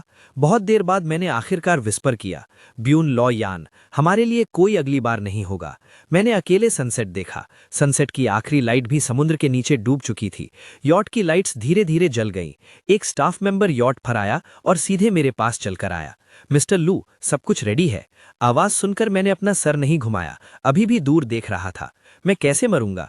तुम्हारे स्लिप होकर समुद्र में गिरने के 1 घंटे बाद न्यूज़ फैल जाएगी। फिर तुम्हारी बॉडी 3 दिन और 3 रातों तक समुद्र में तैरती रहेगी, इससे पहले कि वो पुलिस को मिले और डेड कंफर्म की जाए। स्टाफ मेंबर ने मेटिकुलसली मुझे मेरी मैनर ऑफ डेथ के बारे में बताया। मैंने सर हिलाया। इस मैटर पर मेरी कोई ओपिनियन नहीं थी। सब कुछ सही तरह से अरेंज था। मैं मुड़ा और यॉट से चला गया, शहर को आखिरी बार देखते हुए। फिर मैंने पहले से तैयार हैट और मास्क पहन लिया, अपने फोन का सिम कार्ड तोड़ दिया। बिना पीछे देखे मैं एयरपोर्ट की तरफ चला गया। ब्यून यान, इस बार मैं तुम्हें खुद तुम्हारे मेल लीड के पास भेजूंगा। जहां तक मेरा सवाल है, ये विलेनस सपोर्टिंग मेल कैरेक्टर, मैं तुम्हारी दुनिया से पूरी तरह डिसअपियर हो जाऊंगा। जब ब्यूनयान विला वापस आई, तब तक 3 दिन गुजर चुके थे। उसके फेस पर एक ऐसी स्माइल थी जो बहुत समय से नहीं देखी गई थी। जी हाई चुआन की इंजरी बेहतर हो गई थी। वो प्रोजेक्ट जिसमें वो इतने समय से बिजी थी, लॉन्च होते ही एक्सट्रीमली पॉपुलर हो गया। वो आखिरकार खुद के दम पर अपर क्लास में एंटर कर सकती थी, न कि उस पुअर स्टूडेंट की तरह जो अपनी ग्रैंडमदर के मेडिकल बिल्स के लिए भी सिर्फ खुद को बेचने के बदले भरोसा कर सकती थी। उसके बैग में प्रोजेक्ट से मिली पहली पेमेंट थी। उसने प्लान किया था कि जब वो बाद में मुझसे मिलेगी तो मुझसे ये वापस कर देगी। एक बार हमारे बीच का डेटा रिलेशनशिप खत्म हो जाए, फिर वो मेरे सामने अपना सर ऊंचा कर सकती थी। लेकिन जब बो यान ने दरवाज़ा धकेला, विला खाली था, बिना किसी आवाज़ के खामोश। मैं जो अक्सर लिविंग रूम में उसका इंतज़ार करता था, इस बार कहीं नज़र नहीं आ रहा था। एक अजीब इमोशन बो यान के दिल में जगा। किसी वजह से उसका दिल भी खाली महसूस हो रहा था। हाल ही में मेरी अनयूजुअल एक्शंस को याद करते हुए उसे थोड़ी अनईजी महसूस हुई। क्या ये कोई नया तरीका था जो मैंने उसे टॉर्चर करने के लिए सोचा था? वो श्योर नहीं थी, इसलिए उसने अपना फ़ोन निकाला, मुझसे मैसेज भेजना चाहती थी। लेकिन उसके फ़ोन की होम स्क्रीन पर एक न्यूज़ अलर्ट आया, बॉडी फाउंड फ्लोटिंग एट सी। पुलिस कंफर्म करती है कि बॉडी लू फैमिली के यंग मास्टर की है। कॉज ऑफ डेथ अभी डिटरमाइन नहीं हुई है। सिर्फ एक छोटा सा सेंटेंस, लेकिन इसने बो यान पर बिजली की तरह असर किया। उसे अपनी आंखों पर यकीन नहीं आया, लेकिन उसके हाथ ने अनकंट्रोलेबली न्यूज़ पर क्लिक कर दिया। जो फोटोज फैली हुई थी वो ज़्यादा क्लियर नहीं थीं, लेकिन उसने फिर भी पहली नज़र में बॉडी को पहचान लिया। उसने अपनी आंखें फाड़ी, ये प्रूफ ढूंढने के लिए कि वो बॉडी मेरी नहीं थी। लेकिन जितना ज़्यादा उसने देखा, वो उतनी ही ज़्यादा टेरिफाइड हो गई। बॉडी के बिल्ड और क्लोथिंग बिल्कुल वैसे ही आइडेंटिकल थे जैसे मेरे थे जब वो गई थी। उसे अपनी आंखों से देखने जाना था। अगर वो मेरी बॉडी को अपनी आंखों से नहीं देखती तो उसे यकीन नहीं होता कि मैं ऐसे ही मर गया। बू यान मेन डोर से कुछ ही कदम बाहर लड़खड़ा गई। उसके पैर कमजोर हो गए और वो कई बार गिरते गिरते बची। उसने ओरिजिनली खुद ड्राइव करके पुलिस स्टेशन जाने का प्लान किया था, लेकिन कार स्टार्ट करते वक्त उसके हाथ इतने ट्रेंबल कर रहे थे कि वो की नहीं पकड़ सकी। हेल्पलेसली उसे थोड़ी दूर पैदल चलना पड़ा और फिर टैक्सी लेकर पुलिस स्टेशन जाना पड़ा। कार जल्द ही पुलिस स्टेशन के सामने पहुंच गई। वो यान को अचानक थोड़ा डर लगा। वो नहीं जानती थी कि अगर वो बॉडी वाकई मेरी हुई तो वो क्या करेगी। मिस, हम पहुंच गए हैं, क्या आप अभी नीचे नहीं उतर रही? ड्राइवर ने एक पल इंतजार किया, रियर व्यू मिरर में उसके एक्सप्रेशंस कॉन्स्टेंटली बदलते हुए देखकर। डेस्टिनेशन के साथ मिलाकर उसने सोचा कि उसने कोई क्राइम किया है और यहां कन्फेस करने आई है। अंदर ही अंदर आह भरते हुए, इतनी अच्छी लड़की, इसका ऐसा हल कैसे हो गया? वो यान उसके इनर थॉट से बेखबर की। जब ड्राइवर ने उसे अर्ज किया तभी वो होश में आई। उसने दरवाजा धकेला और बाहर निकलकर पुलिस स्टेशन के अंदर चली गई। वहां आने की वजह बताने के बाद एक पुलिस ऑफिसर उसे मॉर्ग ले गया। जब वो वहां पहुंची तब उसे एहसास हुआ कि वो यहां पहली नहीं थी। मदर लू की आंखें लाल और सूजी हुई थीं। क्लियरली वो बहुत रोई थीं। फादर लू काफी कामर थे, लेकिन उनकी आंखों के किनारे भी इनएविटेबली लाल थे। किसी को आता देखकर जैसे ही उन्होंने सर उठाया और वो यान को देखा, उनके दिल थोड़े कॉम्प्लिकेटेड महसूस करने लगे। उन्होंने अपने बेटे का लेटर पढ़ा था, ये जानते हुए कि उनके बेटे ने सिर्फ यहां से जाने के लिए अपनी मौत का फेक नाटक किया था। लेकिन उनके दिल में अब भी वो यान के लिए थोड़ी रिजेंटमेंट थी। अगर वो ना होती तो उनके बेटे को बचने के लिए फेकिंग डेथ का सहारा नहीं लेना पड़ता। जहां तक वो यान की बात थी, उन्हें देखते ही उसका दिल पूरी तरह से एबिस में डूब गया। उसने अचानक एक भी कदम आगे बढ़ाने की हिम्मत नहीं की, अपने सामने रखी बॉडी को देखने की हिम्मत नहीं की। मेरी बॉडी लू फैमिली ने क्रीमेशन के लिए ले ली थी, लेकिन अर्न को बो यान ने इंटरसेप्ट करके अपने पास रख लिया। शुरुआत में लू फैमिली भी ट्रबल खड़ी करने आए, लेकिन उसने जाने देने से इनकार कर दिया। हर आर्ग्यूमेंट इवेंचुअली उसके एक सेंटेंस पर खत्म होता, अगर तुम्हें अर्न चाहिए तो मेरी लाश से गुजर कर मिलेगी। बो यान उस विला से चली गई जो हम कभी शेयर करते थे। पैकिंग के वक्त ही उसे पता चला कि विला में उसकी और मेरी मेमोरीज से जुड़ी हर चीज गायब हो चुकी थी। इसे उस फाइनल पीरियड के दौरान मेरी एबनॉर्मैलिटी से जोड़ते हुए, हालांकि मेरी मौत को इवेंचुअली पुलिस ने समुद्र में फिसलने और गिरने की वजह से बताया था, वो स्टबर्नली मानती थी कि मेरी मौत कोई एक्सीडेंट नहीं था बल्कि प्री मेडिटेटेड था। इसलिए मैंने उसके साथ इंटीमेट होने से इनकार किया था और उसे शी हुआ चुआन की तरफ ढकेलना चाहता था। उसने जरूर अपने से जुड़ी सारी मेमोरीज मिटा दी होंगी। बेडरूम में बो यान ने अर्न को अपनी बाहों में थामा हुआ था और उसके पैरों के पास लिकर बॉटल्स बिखरी हुई थीं। उसकी आंखें एंडलेस सॉरो और रिग्रेट और थोड़े सेल्फ मॉकरी से भरी थीं। उसने शुरू से ही ये क्लियरली दिखाया था, तो फिर वो कंप्लीटली अनअवेयर क्यों थी? स्ट्रॉन्ग लिकर का एक और घूंट नीचे गया। एक बर्निंग पेन उसके पूरे जिस्म में फैल गई। उसने अर्न के पैटर्न्स को स्ट्रोक करने के लिए हाथ बढ़ाया और अपनी आंखें बंद कर लीं। लाओ हाओ का स्माइलिंग फेस उसकी आंखों के सामने आ गया। हाओ हाओ, वो अपनी ही दुनिया में खो गई थी, एस्केप नहीं कर पा रही थी। लेकिन बेडरूम का दरवाजा अचानक जोर से धकेला गया। दरवाजा खुलते ही अंधेरे कमरे में लाइट आने लगी। डैजलिंग लाइट ने उसकी आंखें चुंधिया दी। जब उसने आगे देखा, एक फिगर बाहर से अंदर आया और सीन साफ देखने के बाद उसके स्टेप्स तुरंत फ्रैंटिक हो गए। लिकर बॉटल्स के बीच से गुजरते हुए वो उसकी तरफ रश किया, उसकी बाहों से अर्न लेने की कोशिश करने लगा और उसे उठाने की कोशिश करने लगा। शी लुयान। शॉक्ड क्राई ने उसे याद दिलाया कि सामने कौन है, लेकिन उसका बॉडी इंस्टिंक्टिवली पीछे हट गया ताकि उसका हाथ न लगे। उसने अर्न को टाइटली अपनी बाहों में पकड़ लिया। उसकी आंखों में गार्डेड लुक ने शी हुआ चुआन को दुख दिया, लेकिन उसके हैगर्ड फेस और ब्लड शॉट आंखें देखकर उसकी वॉइस अनकॉन्शियसली नर्म हो गई। शी लुयान, अगर आप ऐसे ही चलती रहीं तो कुछ बुरा हो जाएगा। पहले अर्न नीचे रखें। क्या हम पहले हॉस्पिटल चल सकते हैं? शी हुआ चुआन की वॉइस सुनकर उसकी पुतलियां थोड़ी हिलीं और उसने आखिरकार शी हुआ चुआन की तरफ सीधा देखा। उसकी वॉइस काम थी, लेकिन उसने इसमें क्वेश्चनिंग का एक इशारा सुना। तुम्हें भी पता था? तुम्हें पता था कि लाओ हाओ ने बहुत पहले जाने का फैसला कर लिया था? तुमने ये मुझसे छुपाया? शी हुआ चुआन उसके सवाल से स्टन रह गया और उसे काफी वक्त लगा रियलाइज करने में कि वो क्या पूछ रही थी। उसका एक्सप्रेशन तुरंत बदल गया। उसने एक रॉन्ग्ड एक्सप्रेशन बनाया। आप मेरे बारे में ऐसा कैसे सोच सकती है? शी लुयान, मैं सच में तब कुछ नहीं जानता था। ब्रदर हाओ हाओ खुद मेरे पास आए थे, ये कहने कि वो मेरे साथ कोऑपरेट करना चाहते हैं। कोऑपरेट? किस बारे में कोऑपरेट? बुयान ने तुरंत की पॉइंट समझ लिया। उसका ठंडा गेज सीधा जी हुआ चुआन पर पड़ा। उसने कभी उसकी तरफ से ऐसा लुक नहीं देखा था और उसका हाथ जो उसके हाथ को पकड़े हुए था अनजाने में ढीला हो गया। अंत में उसके मर्डरस गेज के नीचे उसने सब कुछ कन्फेस कर दिया। बिल्कुल आखिरी में वो अपने लिए प्लीड करना नहीं भूला। सिस्टर लू यान, मैंने सच में सिर्फ इसीलिए किया क्योंकि मैं आपसे बहुत ज्यादा प्यार करता हूं। उसके बाद मैंने सच में उसे दोबारा टारगेट नहीं किया। सिस्टर लू यान, आपका रिलेशनशिप शुरुआत में उसने फोर्स किया था और आप भी उसे पसंद नहीं करती थीं। अब जबकि वो मर चुका है, आप आखिरकार फ्री हैं। क्या आपको खुश नहीं होना चाहिए?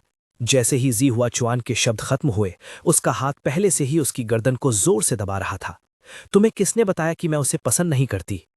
जी हुआ चुआन इतना डर गया कि उसकी आंखें लाल हो गईं। आंसू तुरंत उसकी आंखों में भर गए और जल्द ही बड़े ड्रॉप्स बन गए, जो उसके चीक से नीचे गिरते हुए उसके हाथ पर गिरे। इसने उसके हाथ को जला दिया, जिससे उसने अपना हाथ तुरंत पीछे खींच लिया। काफी देर बाद वो मुड़ गई, अपनी आंखों की गहराइयों में ठंडक को छुपाते हुए। जाओ, मैं तुम्हें फिर कभी नहीं देखना चाहती। बुयान को भी समझ नहीं आया कि जब उसने श्याउन को रोते हुए देखा तो उसका अपना दिल भी उसके साथ क्यों दुख रहा था। लेकिन वो अच्छे से जानती थी कि वो उससे प्यार नहीं करती थी, वरना वो अभी उस पर बिल्कुल हाथ नहीं उठाती। लेकिन बिल्कुल पहले की तरह, जब वो हमेशा उसके लिए अपनी अक्ल खो देती थी और लू हाओ को बार बार उसके लिए इग्नोर करती थी। ऐसा लगता था जैसे वो सच में हर बार मुझसे कन्फ्रंट नहीं करना चाहती थी। जब शब्द उसके मुंह से निकलते तो वो अनजाने में मतलब बदल देते थे।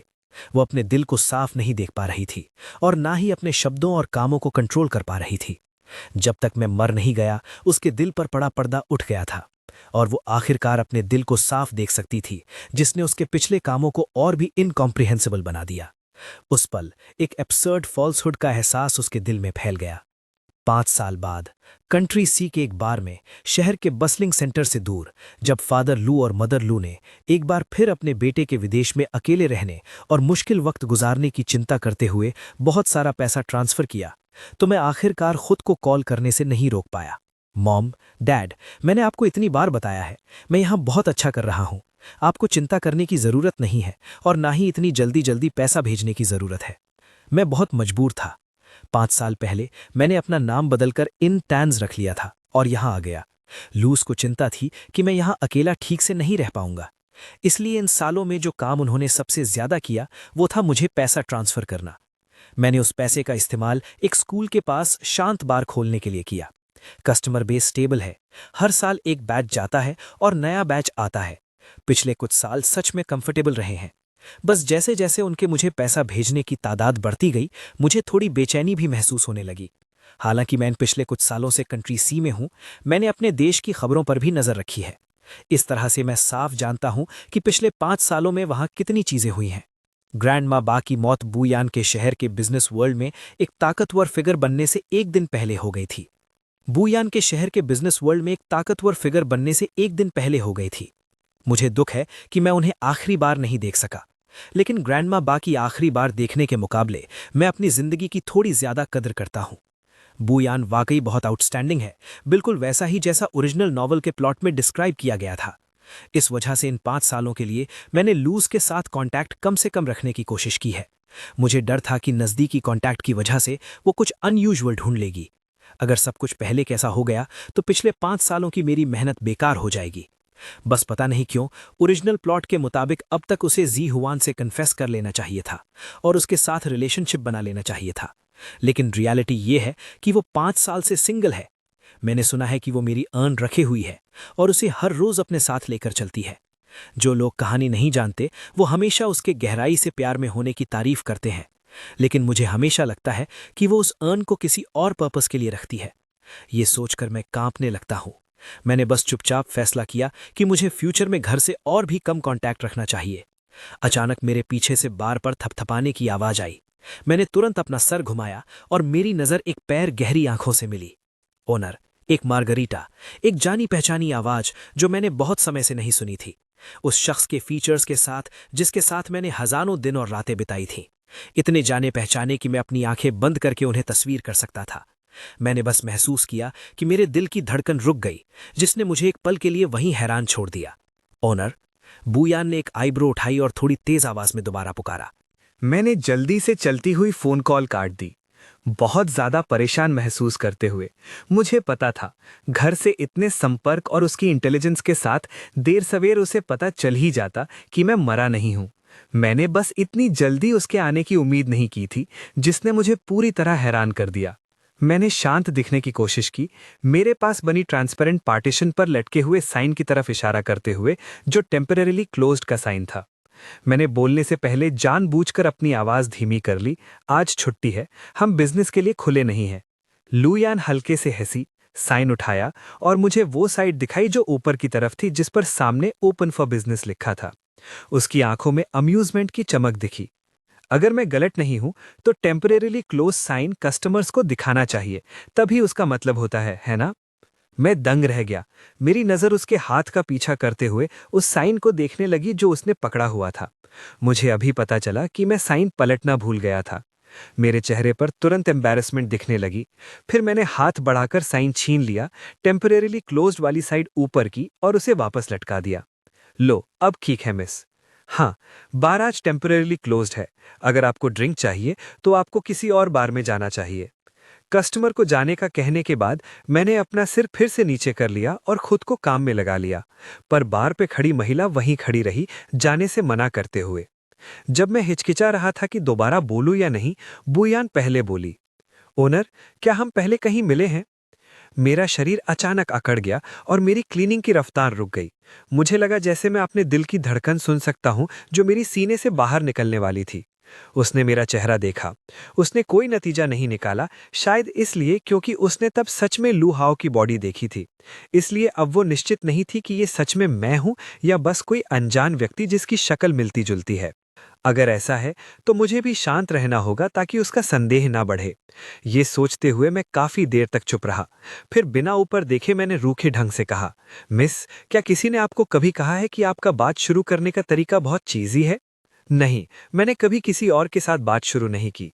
बूयान ने बिना किसी हिचकिचाहट के उत्तर दिया, जैसे वो कुछ साबित करने की जल्दी में हो।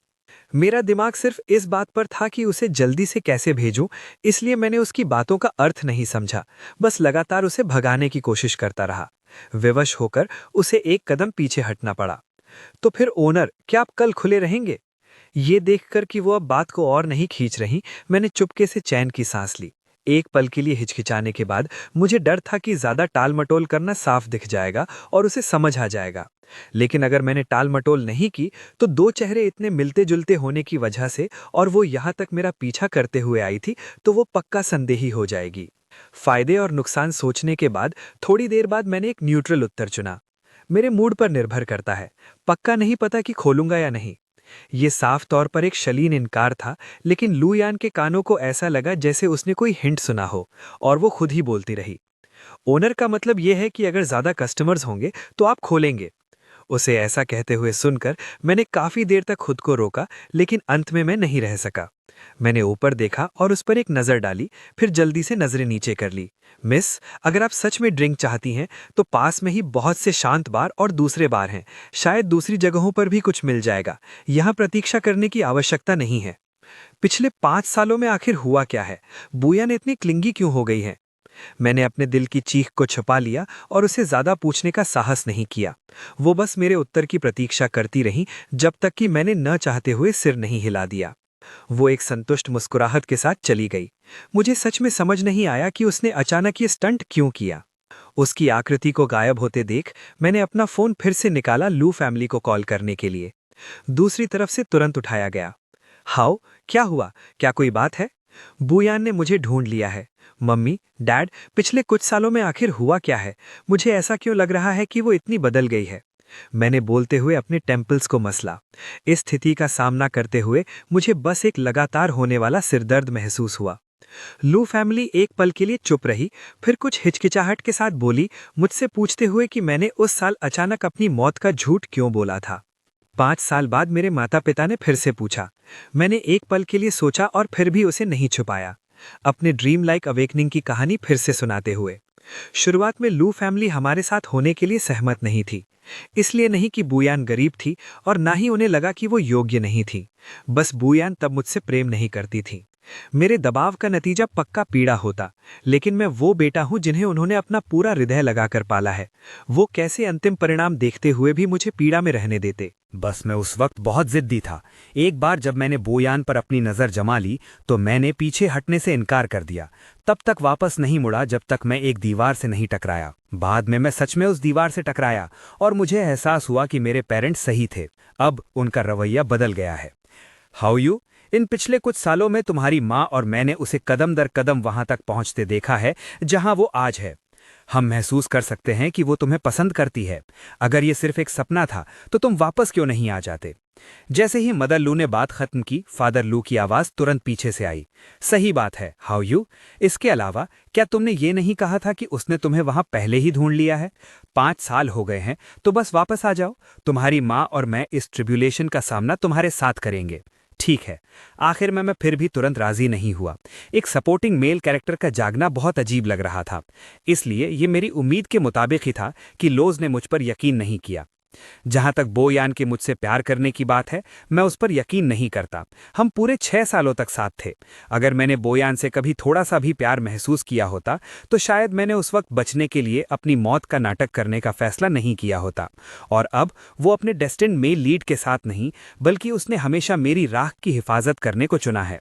इसलिए वो कहते हैं कि वो मुझसे प्यार करती है।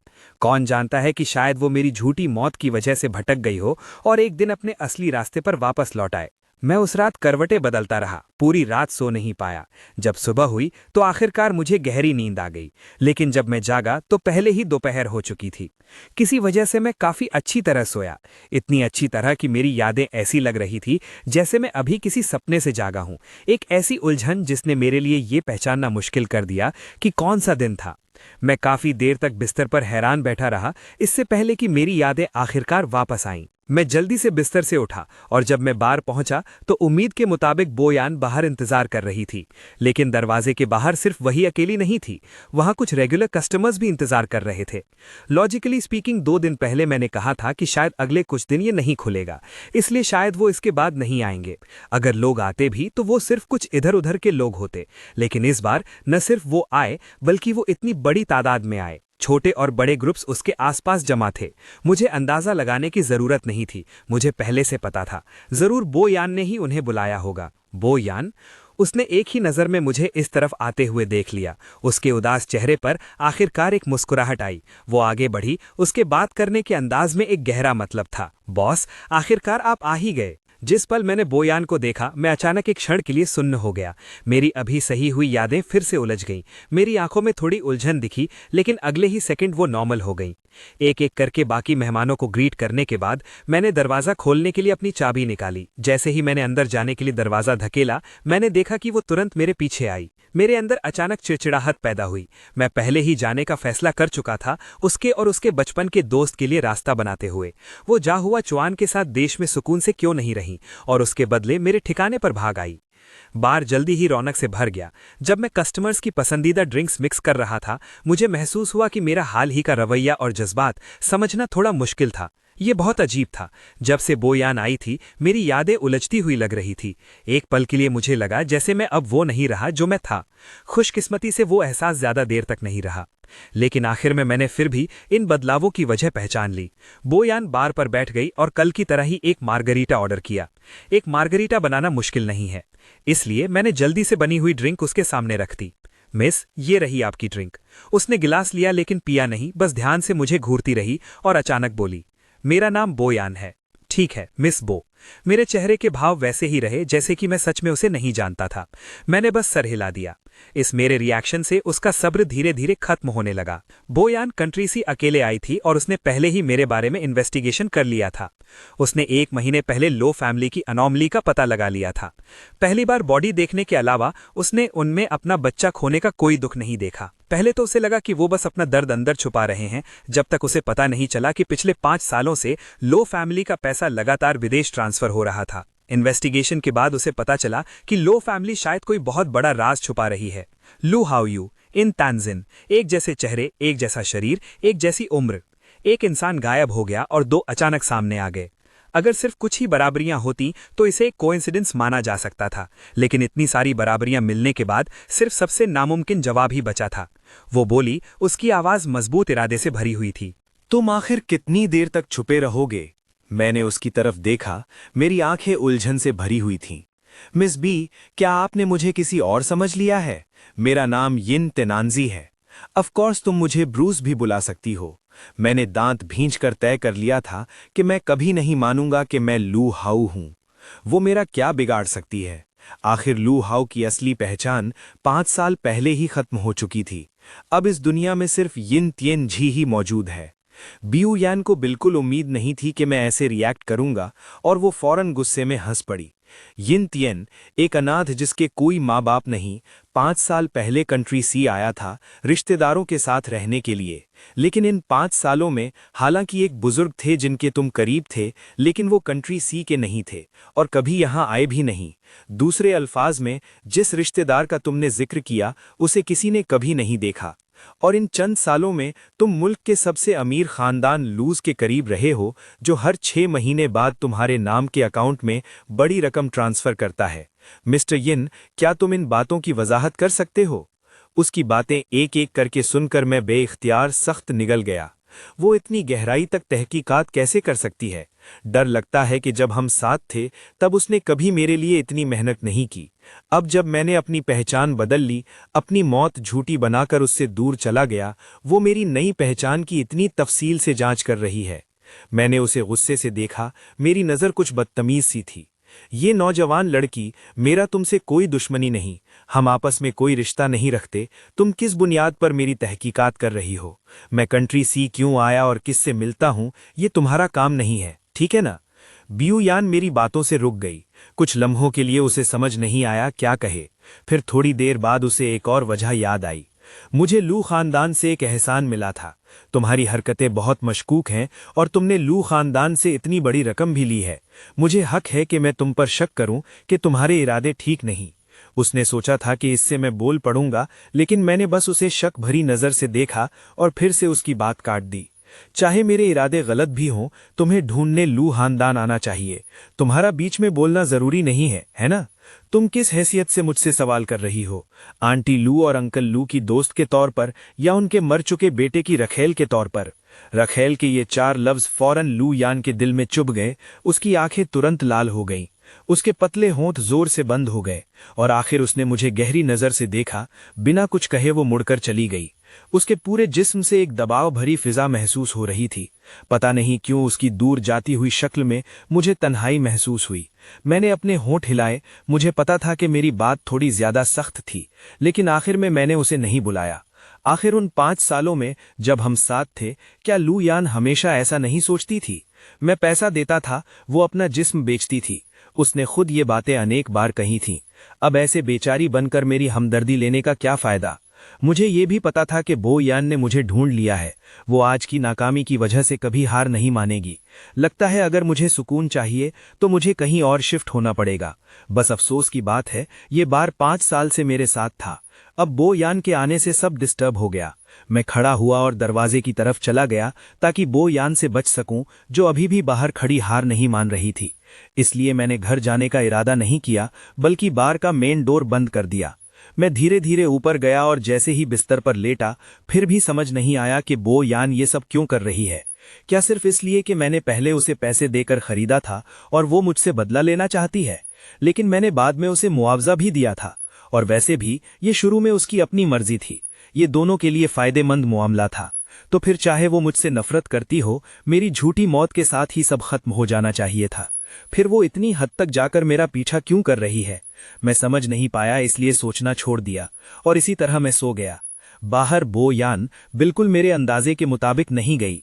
गाड़ी स्टार्ट नहीं हुई। वो ड्राइवर सीट पर बैठी स्टीयरिंग व्हील को देखती रही। उसका दिल कड़वाहट से भरा हुआ था। उसके दिल में रखेल। क्या वो सिर्फ एक रखेल थी? अगले दिन बार के ट्रांसफर की इन्फॉर्मेशन भेज दी गई।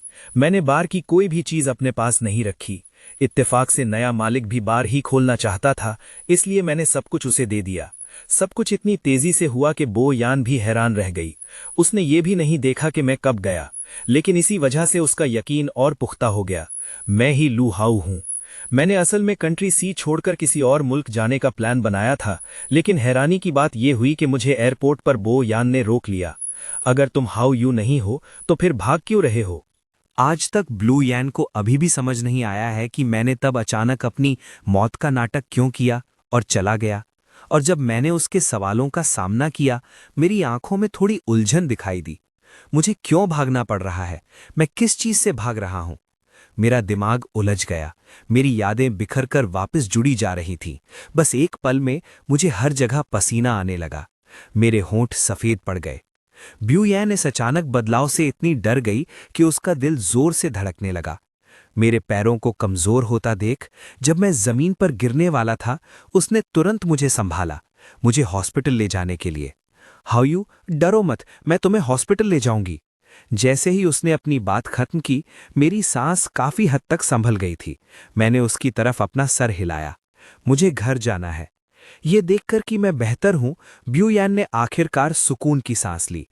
बस ये है कि जब उसने मुझे ये कहते सुना कि मुझे घर जाना है, वो एक पल के लिए थोड़ी घबरा गई, ये नहीं समझते हुए कि मैं किस घर की बात कर रहा हूं। मैंने उसकी उलझन देखी, आह भरी और अगले फ्लाइट की टिकट खरीदने के लिए टिकट काउंटर पर चला गया। ये देखकर ब्यूयैन ने भी टिकट खरीद ली। तुम मुझे ढूंढने क्यों आई थी?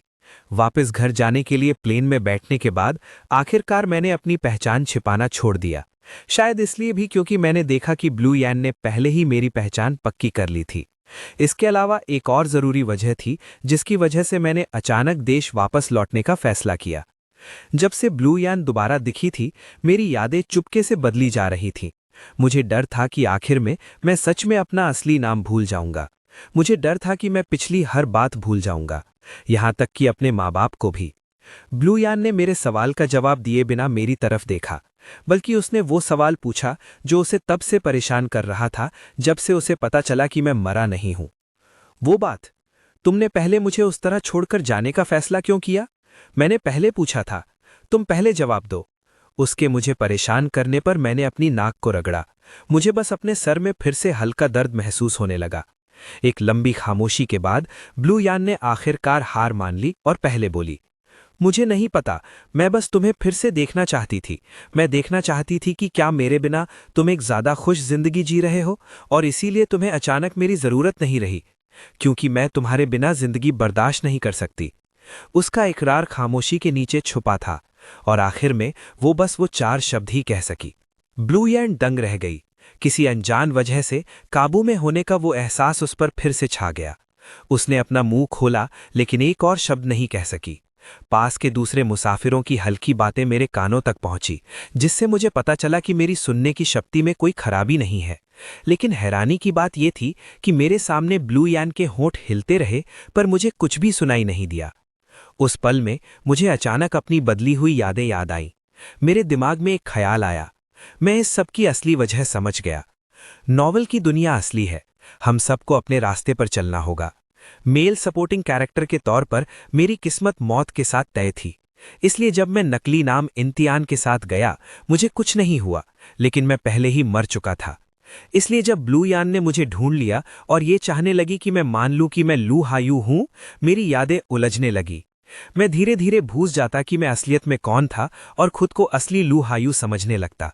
फीमेल लीड ब्यूयैन की किस्मत मेल लीड के साथ होनी लिखी थी, इसलिए मैं किसी और से प्यार नहीं कर सकता, और किसी और से प्यार करने का कोई रास्ता नहीं है। अगर मैं सच में प्यार में पड़ भी गया तो उसे जबरदस्ती सुधारा जाएगा। इसलिए मैं देश वापस लौट सकता हूं। बस ये है कि हमारे बीच कभी कोई नतीजा नहीं निकलेगा, क्योंकि ब्यूयैन की दुनिया में मैं सिर्फ वही हो सकता हूं जो कब का मर चुका है। जब प्लेन लैंड हुआ, मैं नहीं रुका, और ना ही मैंने पीछे मुड़कर ब्यूयैन को देखा जो वहां खड़ी थी। ब्यूयैन मेरे पीछे भागना चाहती थी, लेकिन उसके पैरों में जैसे भारी लेड भर गया हो। एक ही जगह पर जमी हुई, बिना हिले डुले, वो बस मेरी पीठ को और दूर होते हुए देखती रही, जो आखिरकार भीड़ में गायब हो गई। तब तक नहीं जब तक कि शी हाई चुआन एयरपोर्ट पर नहीं दिखाई दिया, उसकी तरफ हाथ हिलाते हुए। सिस्टर लोयान, मैं यहां तुम्हें लेने आया हूं। क्या तुम इस बार अपने बिजनेस ट्रिप से मेरे लिए कोई गिफ्ट लाई हो? जब ब्यूयैन ने शी चुआन को देखा, जिसे वो काफी वक्त से टाल रही थी, अचानक सामने आते हुए, तो उसने अपने दिल में एक बहुत अजीब एहसास महसूस किया। जब उसने उसे अपने विदेश के सफर को बिजनेस ट्रिप कहते सुना और होशियारी से अपना गिफ्ट मांगते देखा, तो वो अजीब एहसास और गहरा हो गया। ऐसा शी चुआन लाइक दिस 5 साल पहले से कभी दोबारा नहीं दिखा, जब उसे पता चला था कि उसने मुझे फंसाया है और उसने उसे चले जाने को कहा था। ये एक टूटे हुए सर्कल की तरह था जो बिना मरम्मत के अजीब तरीके से अपनी असली शक्ल में वापस आ गया था। उसे नहीं पता था कि ये सब क्या है, लेकिन इस वक्त उसके दिमाग में सिर्फ एक ही ख्याल था। वो दूसरों के द्वारा चलाई जाने वाली कठपुतली नहीं बनना चाहती थी। उसके पैर, जिन पर कुछ देर पहले उसका कोई काबू नहीं था, जी हुआ चुआन के पास आने के साथ ही धीरे धीरे शांत हो गए। वो उसकी तरफ बढ़ी, पर उसकी आंखों में ठंडक की एक चमक दिखी। ऐसा लगा कि वो समझ गई है कि मैं पहले अचानक क्यों चला गया था, और अब उसने सोचा कि शायद उसे भी कुछ चीजें आजमानी चाहिए। जिया हुआन की बक बक करती हुई आवाज अब भी उसके कानों में गूंज रही थी, इतना शोर कि उसके सर में दर्द होने लगा। अचानक वो रुकी, जी हुआ चुआन की तरफ देखा। उसकी आवाज बर्फ की तरह ठंडी थी, बिना किसी भावना के। चुप हो जाओ, क्या तुम एक पल के लिए शांत रह सकते हो? बहुत शोर है। अचानक उसके चिल्लाने पर जी हुआई चुआन के कदम लड़खड़ाए। उसके चेहरे पर दुख का भाव था, पर उसके लफ्जों में अब भी उसके लिए चिंता थी। सिस्टर लियान, क्या हुआ? क्या तुम बहुत थक गई हो? तो फिर जल्दी घर चलते हैं। वो उसका हाथ पकड़ना चाहता था। उसने उसे पीछे ढकेल दिया। उसने उससे बात करने की कोशिश की, पर उसने उसे नजरअंदाज कर दिया। एयरपोर्ट से निकलते ही ड्राइवर बाहर पहले से इंतजार कर रहा था और उसने उसके लिए कार का दरवाजा खोला। जैसे ही वो कार में बैठी, उसने अपनी आंखें जोर से बंद कर ली, जिया हुआन को नजरअंदाज करते हुए, जो उसके बगल में बात शुरू करने ही वाला था। हालांकि उसने उसका दुख नहीं देखा। बेशक उसने उस दुख के नीचे छुपी घृणा की झलक भी नहीं देखी। ये सब लूहा की गलती है कि वो मृत्यु के बाद भी लोगों को शांति से नहीं रहने दे रहा। जब से वो कमीना मरा है, लुयान हमेशा उसके प्रति उदासीन रही थी, पर साफ तौर पर उससे पहले उसने कभी उसकी कोशिशों को नहीं ठुकराया था। साफ तौर पर उससे पहले वो महसूस कर सकता था कि उसके दिल में उसके लिए भावनाओं की पूरी तरह से कमी नहीं थी। उसने तो सच में ये सोचा था कि लूहा उसकी मदद कर रहा है, पर उसने कभी उम्मीद नहीं की थी कि उसके ऐसे इरादे होंगे कि वो किसी को शांति से नहीं रहने देना चाहता। पर घृणा महसूस करने के बाद जी हुई चुआन ने खुद को बहुत विवश पाया। वो लूहा से घृणा करता था, पर इससे क्या, वो पहले ही मर चुका है। पर वो बूयान के दिल में एक न मिलने वाली चांदनी बन गया था, और जी हुआई चुआन मेरा कुछ भी नहीं बिगाड़ सकता था। पर बहुत जल्द जी हुआन को पता चला कि वो गलत था। कार बूयान के विला के सामने रुकी, पर वो घर नहीं गई। इसके बजाय वो सीधे दूसरी तरफ चलने लगी। जी हुआई चुआन दंग रह गया और जल्दी से कार से बाहर निकला पीछे आने के लिए। सिस्टर लुयान, तुम कहाँ जा रही हो? बूयान उसका इंतजार किए बिना आगे बढ़ गई, और ना ही उसने उसके सवाल का जवाब दिया। सी हुआई चुआन सिर्फ उसके पीछे पीछे चल सकता था, पर कुछ देर चलने के बाद उसने नोटिस किया कि कुछ गलत है। जिस दिशा में वो जा रही थी वो लू फैमिली के घर की तरफ थी। पर जब से मेरी मृत्यु हुई, बूयान और लू फैमिली के बीच संबंध तेजी से खराब हो गए थे, और वो अब लू फैमिली के यहाँ नहीं जाती थी। वो आज ही बिजनेस ट्रिप से वापस आई थी। वो अचानक लू फैमिली के घर क्यों जाना चाहेगी? हालांकि बूयान का विला और लू फैमिली का घर अलग दिशाओं में थे, पर दूरी बहुत ज्यादा नहीं थी, इसलिए दोनों को लू फैमिली के विला के लिविंग रूम तक पहुंचने में ज्यादा समय नहीं लगा, और मैं काफी देर से घर पर था। इस वक्त फादर और मदर लू मुझे घेरे हुए थे और मुझसे पिछले 5 सालों में कंट्री सी के मेरे अनुभवों के बारे में पूछ रहे थे। मैंने धैर्य से जवाब दिया, और ठीक उसी पल दरवाजे की घंटी बजी। मैंने थोड़ा हैरान होकर अपना सर घुमाया। मेड दरवाजा खोलने गई। जब उसने देखा कि दरवाजे के बाहर कौन है, वो एक पल के लिए हिचकिचाई, पर बूयान ने बिल्कुल परवाह नहीं की और सीधे अंदर घुस गई। सी हुआन भी पीछे नहीं रहना चाहता था और तुरंत उसके पीछे भागा। मेड घबराहट में उनके पीछे भागी, पर उन 2 लोगों को नहीं रोक सकी जिनका मकसद साफ था। लिविंग रूम का दरवाजा अचानक खुला। मैंने फितरती रूप से अपना सर घुमाया और मेरी आंखें बूयान और सी हुआई चुआन से मिली। तुम मरे नहीं हो? उसी पल मेरा चेहरा देखकर सी हुआन चुआन अपने दिल के झटके को नहीं रोक पाया और हैरानी में चिल्ला उठा। पर उसके तुरंत बाद उसके दिल में गुस्से की एक लहर उठी। तो ये उसका असली प्लान था। पहले उसने कहा कि वो मुझे खुश करने के लिए बूयान के साथ मेरी जोड़ी बनाना चाहता है। फिर उसने अपनी मृत्यु का नाटक किया और चला गया, बूयान के दिल में अपनी जगह पक्की करते हुए, और फिर वापस आने का एक सही वक्त चुना। इस तरह वो बूयान को पूरी तरह से मुझसे छीन सकता था। सी हुआई चुआन ने मेरी तरफ देखा। उसकी आंखों में घृणा को छिपाना लगभग नामुमकिन था। उसकी सीधी नज़र ने स्वाभाविक रूप से फादर और मदर लू का ध्यान भी खींचा, जिस वजह से उन्होंने तेजी से हाँफते हुए त्योरियां चढ़ा ली। मेड उनके पीछे भागी। ये देखकर कि लिविंग रूम में सब मिल चुके हैं, उसने बार बार माफी मांगी। मास्टर, मैडम, ये सीधे अंदर घुस आए, हम सच में इन्हें नहीं रोक सके। मदर लू ने अपना हाथ हिलाया, मेड को जाने का इशारा करते हुए। उसने चैन की सांस ली और जल्दी से लिविंग रूम से पीछे हट गई। दरवाजा अभी बंद ही हुआ था। मैंने उनकी तरफ देखा, मेरी आवाज में नाराजगी थी। मिस बी और मिस्टर जी सच में एक तमाशा कर रहे हैं। मैं हैरान हूं कि आप दोनों एक प्राइवेट रेजिडेंस में बिना अनुमति घुसकर क्या करना चाहते हैं। बूयान जानती थी कि उसका व्यवहार बदतमीजी वाला था, पर वो जानती थी कि अगर वो मेड के द्वारा बताए जाने का इंतजार करती तो शायद वो मुझसे नहीं मिल पाती। वो सिर्फ पहले मुझसे माफ़ी मांग सकती थी। माफ़ करना हाउ यू, लेकिन मैं सिर्फ तुमसे बात करना चाहती हूँ, मेरा और कोई मतलब नहीं है। अपनी बात समझाने के बाद उसे जिया हाल याद आया जो उसके पीछे पीछे अंदर आ गया था, और वो परेशानी में अपनी नाक के ऊपर वाले हिस्से को मलने से खुद को रोक नहीं सकी। उसने ऐसा पहले कभी महसूस नहीं किया था। जिहुआ चुआन किसी डॉग स्किन प्लास्टर की तरह क्यों था जिसे उतारा नहीं जा सकता था। वो चाहे कहीं भी जाए, वो उसका पीछा नहीं छोड़ता था। वो उसकी तरफ देखने के लिए मुड़ी, उसकी आंखों में बेसब्री की एक चमक थी। तुम मेरा पीछा क्यों करते रहते हो? क्या तुम्हारे पास करने के लिए अपना कोई काम नहीं है? उसके जरिए एक बार फिर ठुकराए जाने पर जियोन को फिर से बुरा महसूस होने लगा। लू यान मुझे अपने पीछे क्यों नहीं आने दे रही? वो बहुत साल पहले चाइल्डहुड स्वीटहार्ट्स थे। क्या वो हमेशा मुझे बहुत पसंद नहीं करती थीं? लेकिन लू यान उसे और ज्यादा नापसंद ना करने लगे, इसलिए जिहुआ ही सबसे पहले लिविंग रूम से बाहर गया। लेकिन उसने लू फैमिली का विला नहीं छोड़ा। वो दरवाजे के बाहर बिना किसी वजह के टहलता रहा, ये सोचते हुए कि उनकी बात खत्म होने के बाद वो उसे तुरंत देख सकेगा। लिविंग रूम में फादर और मदर लू ने एक दूसरे को देखा, फिर मेरी और लू यान की तरफ मुड़े, जो एक दूसरे के सामने स्टैंड ऑफ में थे। हम दोनों में से कोई नहीं बोला। आखिर में फादर लू ही थे जिन्होंने हल्के से 2 बार खांसा, उस एटमॉस्फेयर को तोड़ते हुए जो पूरी तरह जमने वाला था। हमें कुछ काम है, इसलिए हम पहले ऊपर जा रहे हैं। अगर तुम दोनों बच्चों को कोई परेशानी है तो बैठकर ढंग से बात करो, बहस मत करते रहो। मुंह फुलाकर बैठने का क्या फायदा? बोलने के बाद हमारे जवाब का इंतजार किए बिना वो खड़े हुए और ऊपर चले गए। उस बड़े से लिविंग रूम में तुरंत सिर्फ हम दोनों रह गए। एक लंबी खामोशी के बाद बोयान आखिरकार बोली, हाउ यू? लेकिन जैसे ही उसने अपना मुंह खोला, मैंने उसकी बात काट दी। अगर तुम्हें कुछ कहना है तो बस कह दो। शुरुआत में मैंने तुम्हें खरीदा था और तुमने हमेशा मेरे साथ रूखा बर्ताव किया है। अब कॉन्ट्रैक्ट खत्म हो चुका है और हमारा ब्रेकअप हो चुका है। हमारे रिश्ते के हिसाब से ऐसा लगता है कि हम उस मकाम पर नहीं पहुंचे हैं जहां हम एक दूसरे को इतने अपनेपन से बुला सकें। इसके अलावा मैं पहले ही मर चुका हूं। बोयान मेरी बातों ने सुन सकती थी कि उसका हर हिस्सा उसके साथ एक साफ लकीर खींचने का इरादा जता रहा था। बोयान ने सिर्फ अपने दिल में एक तेज दर्द महसूस किया और उसके मुंह में कड़वा स्वाद फैल गया। एक जुमला उसके गले में अनगिनत बार दोहराने के बाद आखिरकार उसने मुश्किल से एक बात कही, हाउ यू? पहले मेरी गलती थी कि मैं जिद्दी थी और उस रिश्ते को कबूल नहीं करना चाहती थी।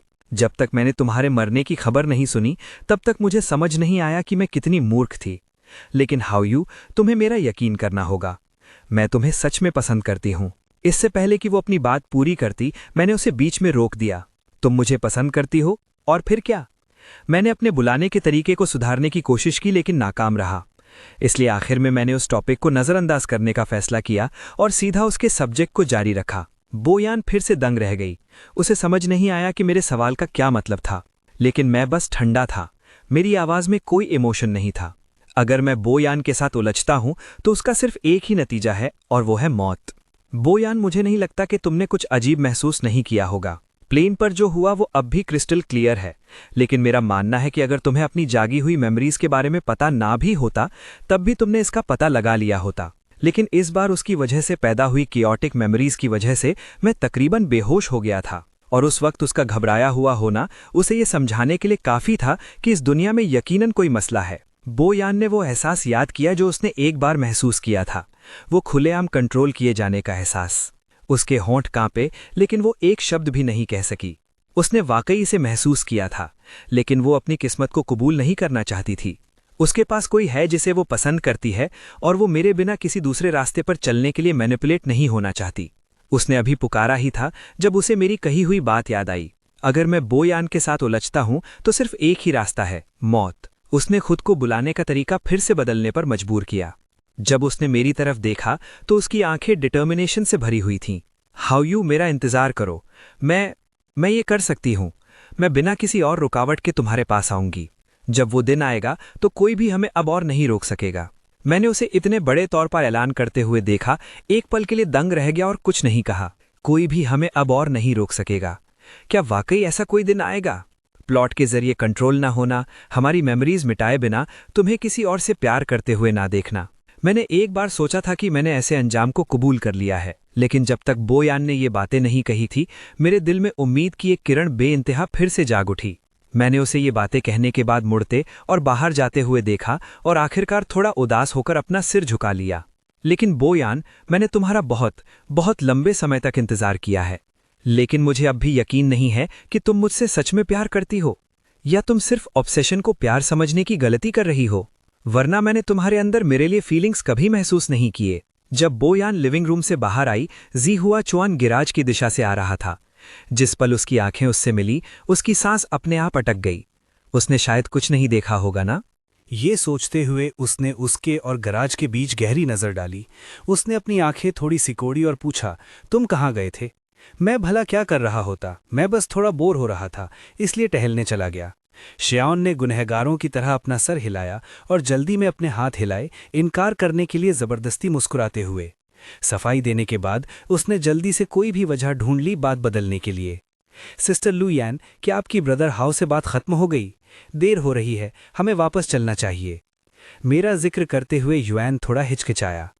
उसने शुरुआत में मेरा शरीर भी देखा था, हालांकि वो 3 दिन और 3 रातों तक समुद्र के पानी में भीगा हुआ था, जिसने शरीर को थोड़ा डिफॉर्म कर दिया था। इस वजह से उस चेहरे का उस पर गहरा असर था। वो लू हाउ यू ही था, बिना किसी शक के। लेकिन अगर तब वो शरीर लू हाउ यू का था, तो फिर वो कौन था जिसे उसने अभी विला में देखा? मौत से वापस आने जैसी फजूल बात के लिए वो कोई भूत तो नहीं हो सकता था। सिस्टर लू यान 5 साल पहले ब्रदर हाउ नहीं थी, तो फिर वो इंसान अभी कौन था? बो यान ने बस उस पर एक नज़र डाली और फिर विला से बाहर चली गई, उसका पीछा करने का इंतजार करते हुए। उसने अपना सर घुमाया उसे एक वार्निंग भरी नज़र देने के लिए। वो लू हाउ यू नहीं है, वो लू फैमिली का अडॉप्टेड सन है। उसका नाम यिन तियानजी है। शेहॉन, बेहतर होगा तुम अपनी ये छोटी चालाकियां बंद करो। अगर तुम्हारी वजह से उसे कुछ भी हुआ तो ना सिर्फ लू फैमिली तुम्हें नहीं छोड़ेगी, मैं भी नहीं छोड़ूंगी। शेहॉन, तुम जानते हो मैं जो कहती हूं वो करती हूं। शेहॉन ने चापलूसी भरी मुस्कुराहट के साथ जल्दी से अपना सर हिलाया। सिस्टर लू यान, मैं ऐसा काम कैसे कर सकता हूं? बो यान ने ना तो ये कहा कि वो उस पर भरोसा करती हैं और ना ही ये कहा कि वो उस पर भरोसा नहीं करती हैं। वो बस आगे चलती रहीं। वो लगभग उसकी रफ्तार का मुकाबला नहीं कर पा रहा था, लेकिन उसके दिल में थोड़ी सी होशियारी की लहर उठने से ना रुक सकी। अडॉप्टेड सन, यिनी। अगर पहले वो थोड़ा शक में था, तो अब वो अपने अंदाजे को लेकर पूरी तरह से पक्का था। नाम, हुलिया और दोनों ही लू फैमिली के बेटे हैं। अगर तुम कहो कि इसमें कुछ शक की बात नहीं है, तो कौन भरोसा करेगा? इस दुनिया में ऐसा इत्तेफाक कैसे हो सकता है? हालांकि मुझे नहीं पता कि उसने शुरुआत में कौन सी चाल चली थी, लेकिन इस बात से इनकार नहीं किया जा सकता कि 5 साल पहले उसने जाने के लिए अपनी मौत का नाटक करने की चाल चली थी। अब उसने बस अपना नाम बदल लिया है और सिटी सी वापस आ गया है। जब उसने शुरू से ही अपनी मौत का नाटक करने और जाने का फैसला कर लिया था, तो अब वापस क्यों आया? क्या असली में मर जाना बेहतर नहीं होता? वो बो यान के लिए मुझसे लड़ने वापस क्यों आया? लेकिन चाहे वो लू हाउ यू हो या फिर ये सब सिर्फ एक इत्तेफाक हो, मैं उसे अब बो यान के पास वापस नहीं आने दे सकता। अगर मैं मर गया तो लू यान शायद कुछ वक्त के लिए दुखी होगी, लेकिन वक्त सारे जख्म भर देगा। जब उसके पास सिर्फ वही रह जाएगा तो कभी ना कभी उसे उससे प्यार हो ही जाएगा।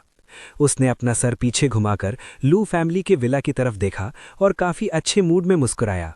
तो यिन त्यान, तुम्हें मर जाना चाहिए। जब तक तुम मर नहीं जाते सब कुछ खत्म नहीं होगा।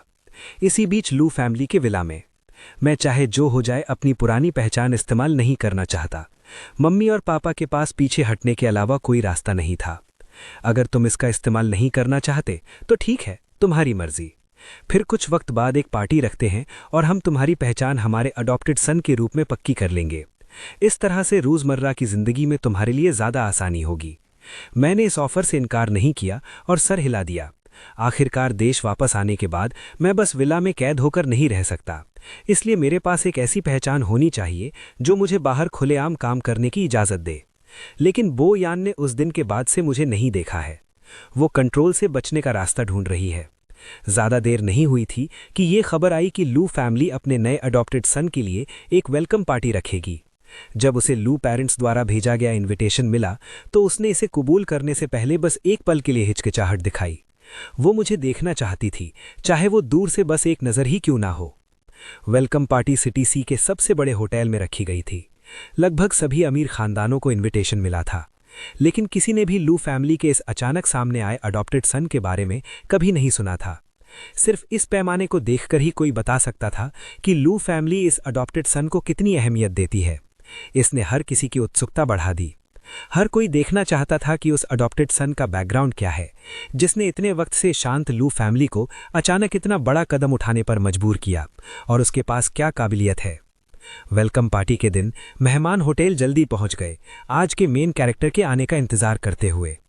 वेन्यू पहले से ही तैयार था, बस होस्ट्स का आना बाकी था। पार्टी में लोग ग्रुप्स में जमा हो गए, एक दूसरे के साथ जाम उठाते हुए और लू पेरेंट्स की शिकायत कर रहे थे। आज बूढ़े लू को क्या हुआ है? उन्होंने हम सबको यहाँ ये कहकर बुलाया कि वो अपने नए अडॉप्टेड सन को इंट्रोड्यूस करवाना चाहते हैं, लेकिन हम यहाँ इतनी देर से हैं और वो अभी तक नहीं आए। सही बात है, जब भी वो पार्टी रखते हैं होस्ट्स हमेशा सबसे पहले पहुँचते हैं। बूढ़ा लू कोई अनाड़ी नहीं है। वो ऐसी गलती कैसे कर सकते हैं? कोने में बुयान दूसरों की बातों को सुनते हुए अचानक उसने अपनी आंख की पलकों को जोर से फड़कते हुए महसूस किया। उसके दिल में बेचैनी की एक लहर दौड़ी। लू पेरेंट्स और मैं अभी तक नहीं आए हैं, ये हालात बहुत ही अजीब हैं।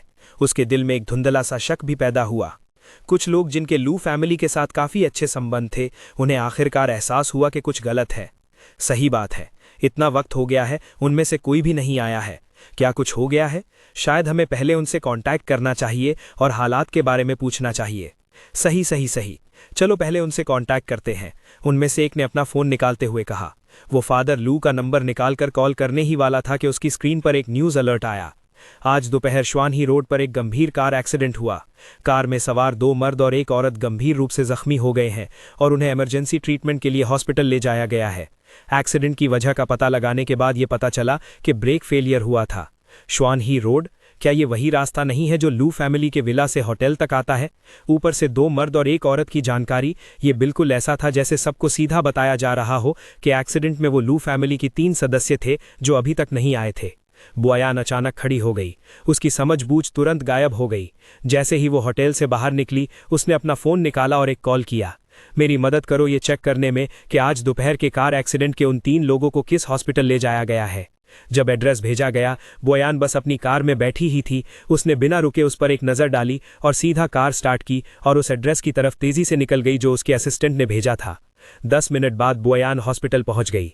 थोड़ी पूछताछ करने के बाद और लू फैमिली के 3 सदस्यों का रूम नंबर जानकर वो सीधा ऊपर गई। उन तीनों की सर्जरी अभी खत्म हुई थी और वो सब अभी भी कोमा में थे, लेकिन खुशकिस्मती से उनकी जान को खतरा नहीं था। जब तक उसने ये नहीं सुन लिया कि उनकी जान को खतरा नहीं है, तब तक बुआयान ने चैन की सांस नहीं ली। आखिरकार उसके पास इस एक्सीडेंट की वजह के बारे में सोचने का वक्त था। लू फैमिली जैसे अमीर खानदान की गाड़ियों की रेगुलर मेंटेनेंस होती है। ऐसा हो ही नहीं सकता कि ब्रेक अपने आप फेल हो जाएं। अचानक ब्रेक फेल होने की सूरत सिर्फ किसी इंसान की साजिश ही हो सकती है। और लोगों की बात करें तो बुआयान का दिमाग तस्वीर बनाए बिना नहीं रह सका। जिस दिन वो मुझे ढूंढने के लिए आई थी, जब वो जा रही थी, उसने श्याव हुआ चुआन को गराज की दिशा से आते हुए देखा था। तुरंत उसके दिल की गहराइयों से पश्चाताप की एक लहर उठी। जिया हाई चुआन ने 5 साल पहले से ही हाउ के लिए बुरे इरादे रखे हुए थे। अब ये देखकर कि तुम कैसे वापस आए हो, वो भला कैसे खामोशी से एक तरफ बैठ सकता था और कुछ न करता। जिया हाई का गुनाह उस वक्त इतना साफ था, उसने इस पर बिल्कुल ध्यान क्यों नहीं दिया? अगर वो थोड़ी और सावधान रहती और हाव को पहले ही वॉर्न कर देती तो क्या वो इस मुसीबत से बच पाते? पश्चाताप के बाद उस दिन बेइंतहा गुस्सा आया। उसने शाह हुआ चुआन को वॉर्न किया था कि अगर उसकी वजह से मुझे चोट पहुंची तो न सिर्फ लू फैमिली उसे नहीं छोड़ेगी, बल्कि वो खुद भी नहीं छोड़ेगी। लेकिन अब उसने उसकी बातों को हवा में उड़ा दिया था, जिसकी वजह से लू फैमिली के 3 सदस्यों का एक्सीडेंट हो गया। जिया हुआन, तुम्हारी इतनी हिम्मत! पूरे 1 हफ्ते तक हॉस्पिटल में रहने के बाद लू पेरेंट्स और मैं, हम तीनों आखिरकार एक एक करके होश में आए। अपने पास केयर गिवर को देखकर मैं अनजाने में उठने की कोशिश करने लगा, लेकिन केयर गिवर ने तुरंत मुझे रोका और शांत किया। मैं सीईओ बी की तरफ से हायर की गई केयर गिवर हूँ। आपके पेरेंट्स बगल वाले कमरे में हैं। सीईओ बी ने उनके लिए भी केयर गिवर्स हायर किए हैं। आप बेफिक्र रहें, आप अभी होश में आए हैं। आपके जख्म अभी भरे नहीं हैं। आपको सावधान रहने की जरूरत है। बिना वजह यहाँ वहाँ मत हिलिए। मेरा होश अभी भी थोड़ा धुंधला था। मेरा दिमाग उलझा हुआ था। केयर गिवर की बातें सुनते हुए मैं फर्माबरदारी से वापस लेट गया। ये देख कर के मैं अब और नहीं हिल रहा हूँ, केयर गिवर ने अपना फोन निकाला और बुआयान को कॉल किया। सीईओ बी, मिस्टर लू होश में आ गए हैं। सिया फैमिली के विला के छोटे, तंग और अंधेरे स्टोरेज रूम में अकेली खिड़की जहां से रोशनी आ सकती थी उसे बंद कर दिया गया था। पहले का कबाड़ भी साफ कर दिया गया था ताकि ये पक्का किया जा सके कि सिया हुआ जो स्टोरेज रूम में बंद है भागने के लिए किसी भी औजार का इस्तेमाल न कर सके। जिया हुआ चुवान जो पहले से ही शक के घेरे में था, अब उसके दोनों हाथ बंधे हुए थे। उसके मुंह में एक फटा हुआ कपड़ा ठूंसा गया था। उसके होंठ सूखे और फटे हुए थे, इतना भूखा कि उसका होश उड़ गया था। उसका बिखरा हुआ शरीर एक कोने में पड़ा था। वो सिर्फ अपनी थोड़ी सी बची हुई ताकत से मजबूरी में बुआयान की तरफ देख सका और कराहने लगा। उसने फोन काट दिया। केयर गिवर की बातें सुनने के बाद उसकी नज़र स्याह हुआ चुवान पर गई और उसके होठों पर एक ऐसी मुस्कुराहट आई जो बहुत वक्त से नहीं देखी गई थी। स्याह हुआ चुवान, तुम्हें सच में खुद को खुशकिस्मत समझना चाहिए कि हाओ और अंकल लू और आंटी लू होश में आ गए हैं। ये कहने के बाद वो मुड़ी और स्टोरेज रूम से बाहर निकल गई। उसने अपनी आंखों से मेड को दरवाज़ा लॉक करते हुए देखा और फिर सुकून से हॉस्पिटल के लिए निकल गई। और स्टोरेज रूम में रोशनी की आखिरी किरण दरवाज़ा लॉक होने की आवाज़ के साथ पूरी तरह अंधेरे में गायब हो गई। स्याह हुआ चुवान का चेहरा आंसुओं से भरा था, जिसमें डर और नफरत दोनों थी। वो बचपन से बुआयान के साथ बड़ा हुआ था और ग्रैंडमा बाई के अलावा वो अकेला शख्स था जिसे उसने अपने इनर सर्कल में जगह दी थी। उसने हमेशा सोचा था कि वो उसके दिल में सबसे खास शख्स है। बाद में ग्रैंडमा बाई को बचाने के लिए वो मेरी गर्लफ्रेंड बन गई। हालांकि उसके और मेरे बीच वो जिसकी सबसे ज्यादा परवाह करती थी वो वही था। वो फिर भी इतना जलता था कि पागल होने वाला था। किस बुनियाद पर वो इतने सालों तक बुआयान के साथ रहा और फिर भी उसका बॉयफ्रेंड नहीं बन सका, जबकि मैं पूरे 5 साल तक आसानी से उसके साथ रहा। इसलिए उसने बार बार मुझे फंसाया ताकि वो मुझसे पूरी तरह नफरत करने लगे। साफ तौर पर सब कुछ वैसा ही हो रहा था जैसा उसने सोचा था, लेकिन उस पल मेरी मौत हो गई। मैं बुआयान के दिल में एक अनटचेबल व्हाइट मूनलाइट बन गया, और वो सिर्फ इसलिए क्योंकि उसने मुझे पहले निशाना बनाया था। उससे पूरी तरह नफरत करने लगी। हालांकि वो अब भी उसके साथ रहता था। ज्यादातर वक्त वो उसके साथ हैर की तरह बर्ताव करती थी। उसने 5 साल और इंतजार किया, ये सोचकर कि शायद उसकी ख्वाहिश पूरी हो जाए, पर फिर मैं वापस आ गया। वो बस मुझे मार देना चाहता था कि पूरा लू फैमिली मेरे साथ नर्क में चला जाए। पर विडंबना देखिए, उसकी हरकतें बोयान ने पकड़ ली। शिया चुआन को इस अंधेरे स्टोरेज रूम में बंद कर दिया गया। पूरा 1 हफ्ता उसने सूरज की रोशनी नहीं देखी। वो रोज उसके हाथों टॉर्चर होता रहा, जहां रोज का खाना पीना भी एक लग्जरी बन गया था। उसका ये हाल जब हुआ जबकि लूहा यू और बाकी सब सही सलामत बच गए। शिया हुआ चुआन ने दुख और नफरत से भरे हुए, जिसे निकालने की कोई जगह नहीं थी, अपने दांत भींचे और थोड़ी ही देर में खून की रस्टी महक उसके होठों और दांतों के बीच फैल गई। पर विडंबना ये थी कि उसकी कॉन्शियसनेस ज्यादा साफ नहीं थी। बहुत ज्यादा भूख और प्यास की वजह से जैसे ही उसने मेटालिक खून का स्वाद चखा, उसके दिमाग में बस यही एक ख्याल आया। उसने अपने बंधे हुए हाथ उठाए और अपनी कलाई पर जोर से काट लिया। दूसरी तरफ बाई लुयान हॉस्पिटल जाने के रास्ते पर गाड़ी चला रही थी। अचानक उसके सर में एक तेज दर्द उठा। उसके हाथों की ताकत कमजोर पड़ गई। स्टीयरिंग व्हील का कंट्रोल अचानक छूट गया और वो रोड के किनारे एक पेड़ की तरफ बढ़ने लगी। कार हॉर्न की तीखी आवाज उसके कानों में गूंजी। मोमेंटम की वजह से उसका सर स्टीयरिंग व्हील से जा टकराया। चीखने और ग्लास टूटने की आवाजें आईं। अपनी धुंधली कॉन्शियसनेस में उसे ऐसा लगा जैसे जमीन पर कोई चीज बूंद बूंद करके टपक रही हो। क्या वो मरने वाली है? इससे पहले कि उसकी कॉन्शियसनेस पूरी तरह खत्म हो जाती, अचानक उसके कानों में एक मैकेनिकल आवाज गूंजी। वार्निंग, वार्निंग, मेल और फीमेल लीड की जान खतरे में है। वाइटल साइंस कमजोर हैं, दुनिया तबाह होने वाली है। मेल और फीमेल लीड्स, इसका क्या मतलब है? फिर से उसके कान में कौन बोल रहा है? क्या मौत से पहले ये उसकी हल्यूसिनेशन हो सकती है? बाई लुयान के पास सोचने का वक्त नहीं था और वो पूरी तरह कोमा में चली गईं। जब वो जागी, उसने खुद को एक स्ट्रेंज स्पेस में पाया। हवा में कोड की अनगिनत लाइनें तैर रही थीं। उसने उन्हें छूने के लिए हाथ बढ़ाया, पर उसका हाथ डेटा स्ट्रीम के बीच से निकल गया। एक बॉल ऑफ लाइट धीरे से उसके सामने उड़कर आई, पहले उसे स्कैन किया और तुरंत बाद उन कोड स्ट्रिंग्स के सामने लाल एक्सक्लेमेशन मार्क्स दिखाई देने लगे। एबनॉर्मल डेटा को प्यूरिफिकेशन की जरूरत है। Purification, initiating. Ball of light की आवाज में कोई जज्बात नहीं थे, वो बस मैकेनिकली अपना कमांड पूरा कर रही थी। जैसे ही ये आवाज आई, बाई लू यान को फिर से वो तेज दर्द महसूस हुआ। तुरंत बाद उसे एहसास हुआ कि उसकी यादें किसी इनविजिबल फोर्स द्वारा जबरदस्ती मिटाई जा रही हैं।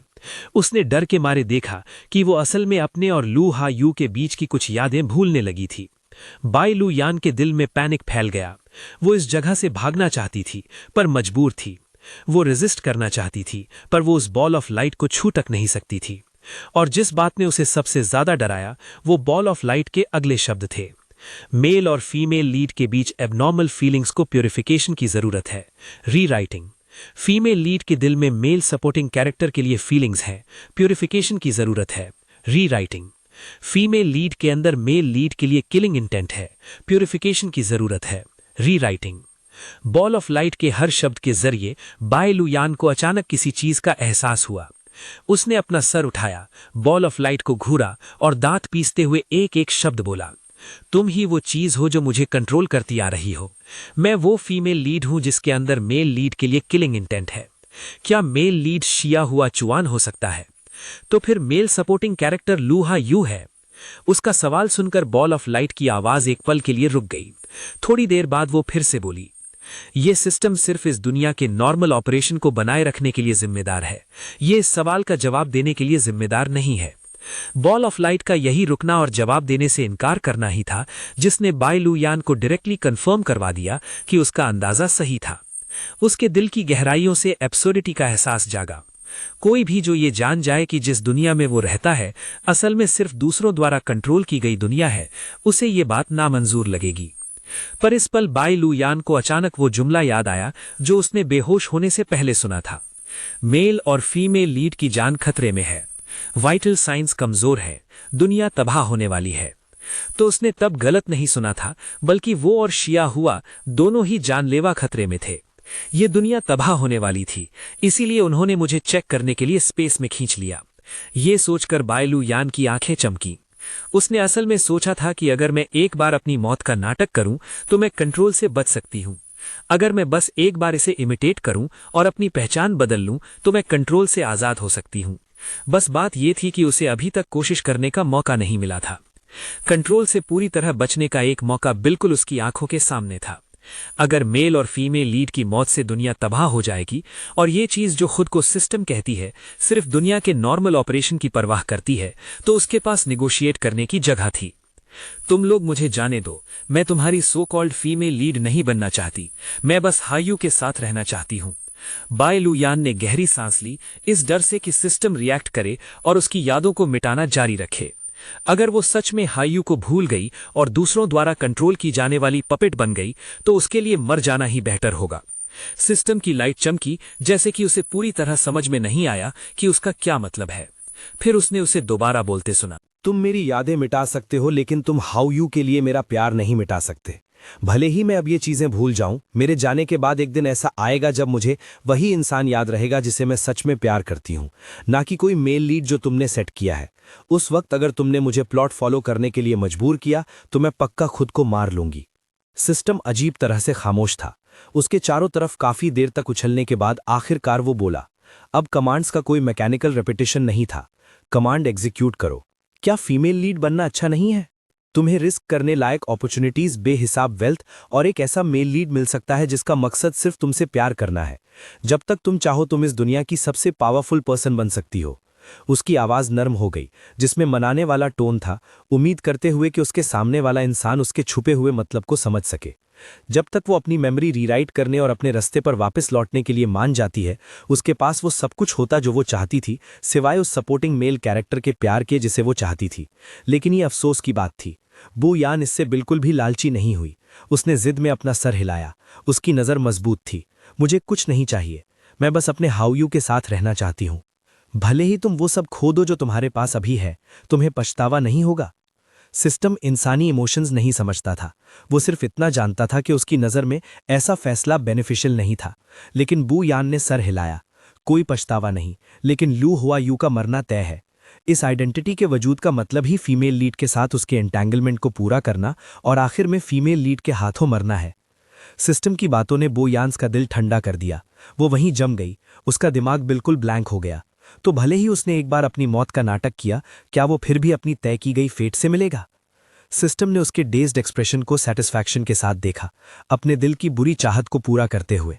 हालांकि बॉल ऑफ लाइट ने कोई एक्सप्रेशन नहीं दिखाया, लेकिन उसके फ्लक्चुएशंस के एम्पलीट्यूड ने उसकी मौजूदा स्मगनेस दिखा दी, जिसने उसे अपने वजूद को धमकाने की हिम्मत करने को कहा। इस स्पेस में पैदा हुआ वो बेहिसाब वर्ल्ड्स पर राज करता था। सिर्फ एक छोटी दुनिया की फीमेल लीड, ज्यादा से ज्यादा वो बस उसे रिप्लेस कर सकता था।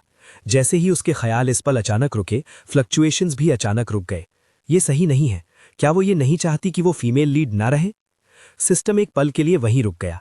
वो जो डेटा लोड कर रहा था वो मैस बनने वाला था।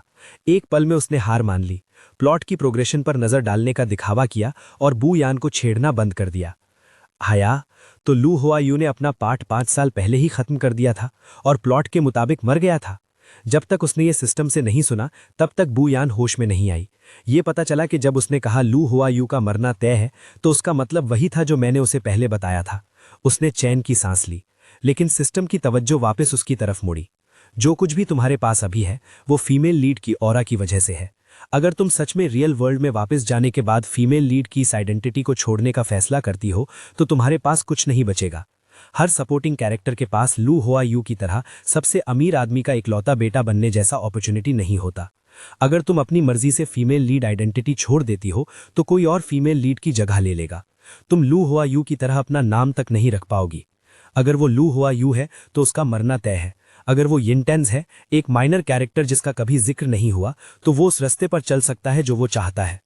सिस्टम ने सोचा कि उसकी बातें बो यान को डराकर पीछे हटने पर मजबूर कर देंगी, लेकिन उम्मीद के खिलाफ उसने फिर भी मजबूती से सर हिलाया। मैं अपनी मर्जी से फीमेल लीड की आइडेंटिटी छोड़ती हूँ, बिना किसी पछतावे के वो सब कुछ छोड़ती हूँ जो मैंने इससे हासिल किया है। सिस्टम ने एक बार फिर कन्फर्म किया। उसका जवाब वही रहा, बिल्कुल कोई पछतावा नहीं। जिस दिन मैं उठा, मैंने केयर गिवर को कहते सुना कि बू यान आएगी, लेकिन जिस दिन तक मेरे पेरेंट्स और मुझे डिस्चार्ज किया जाता, वो कभी नहीं आई।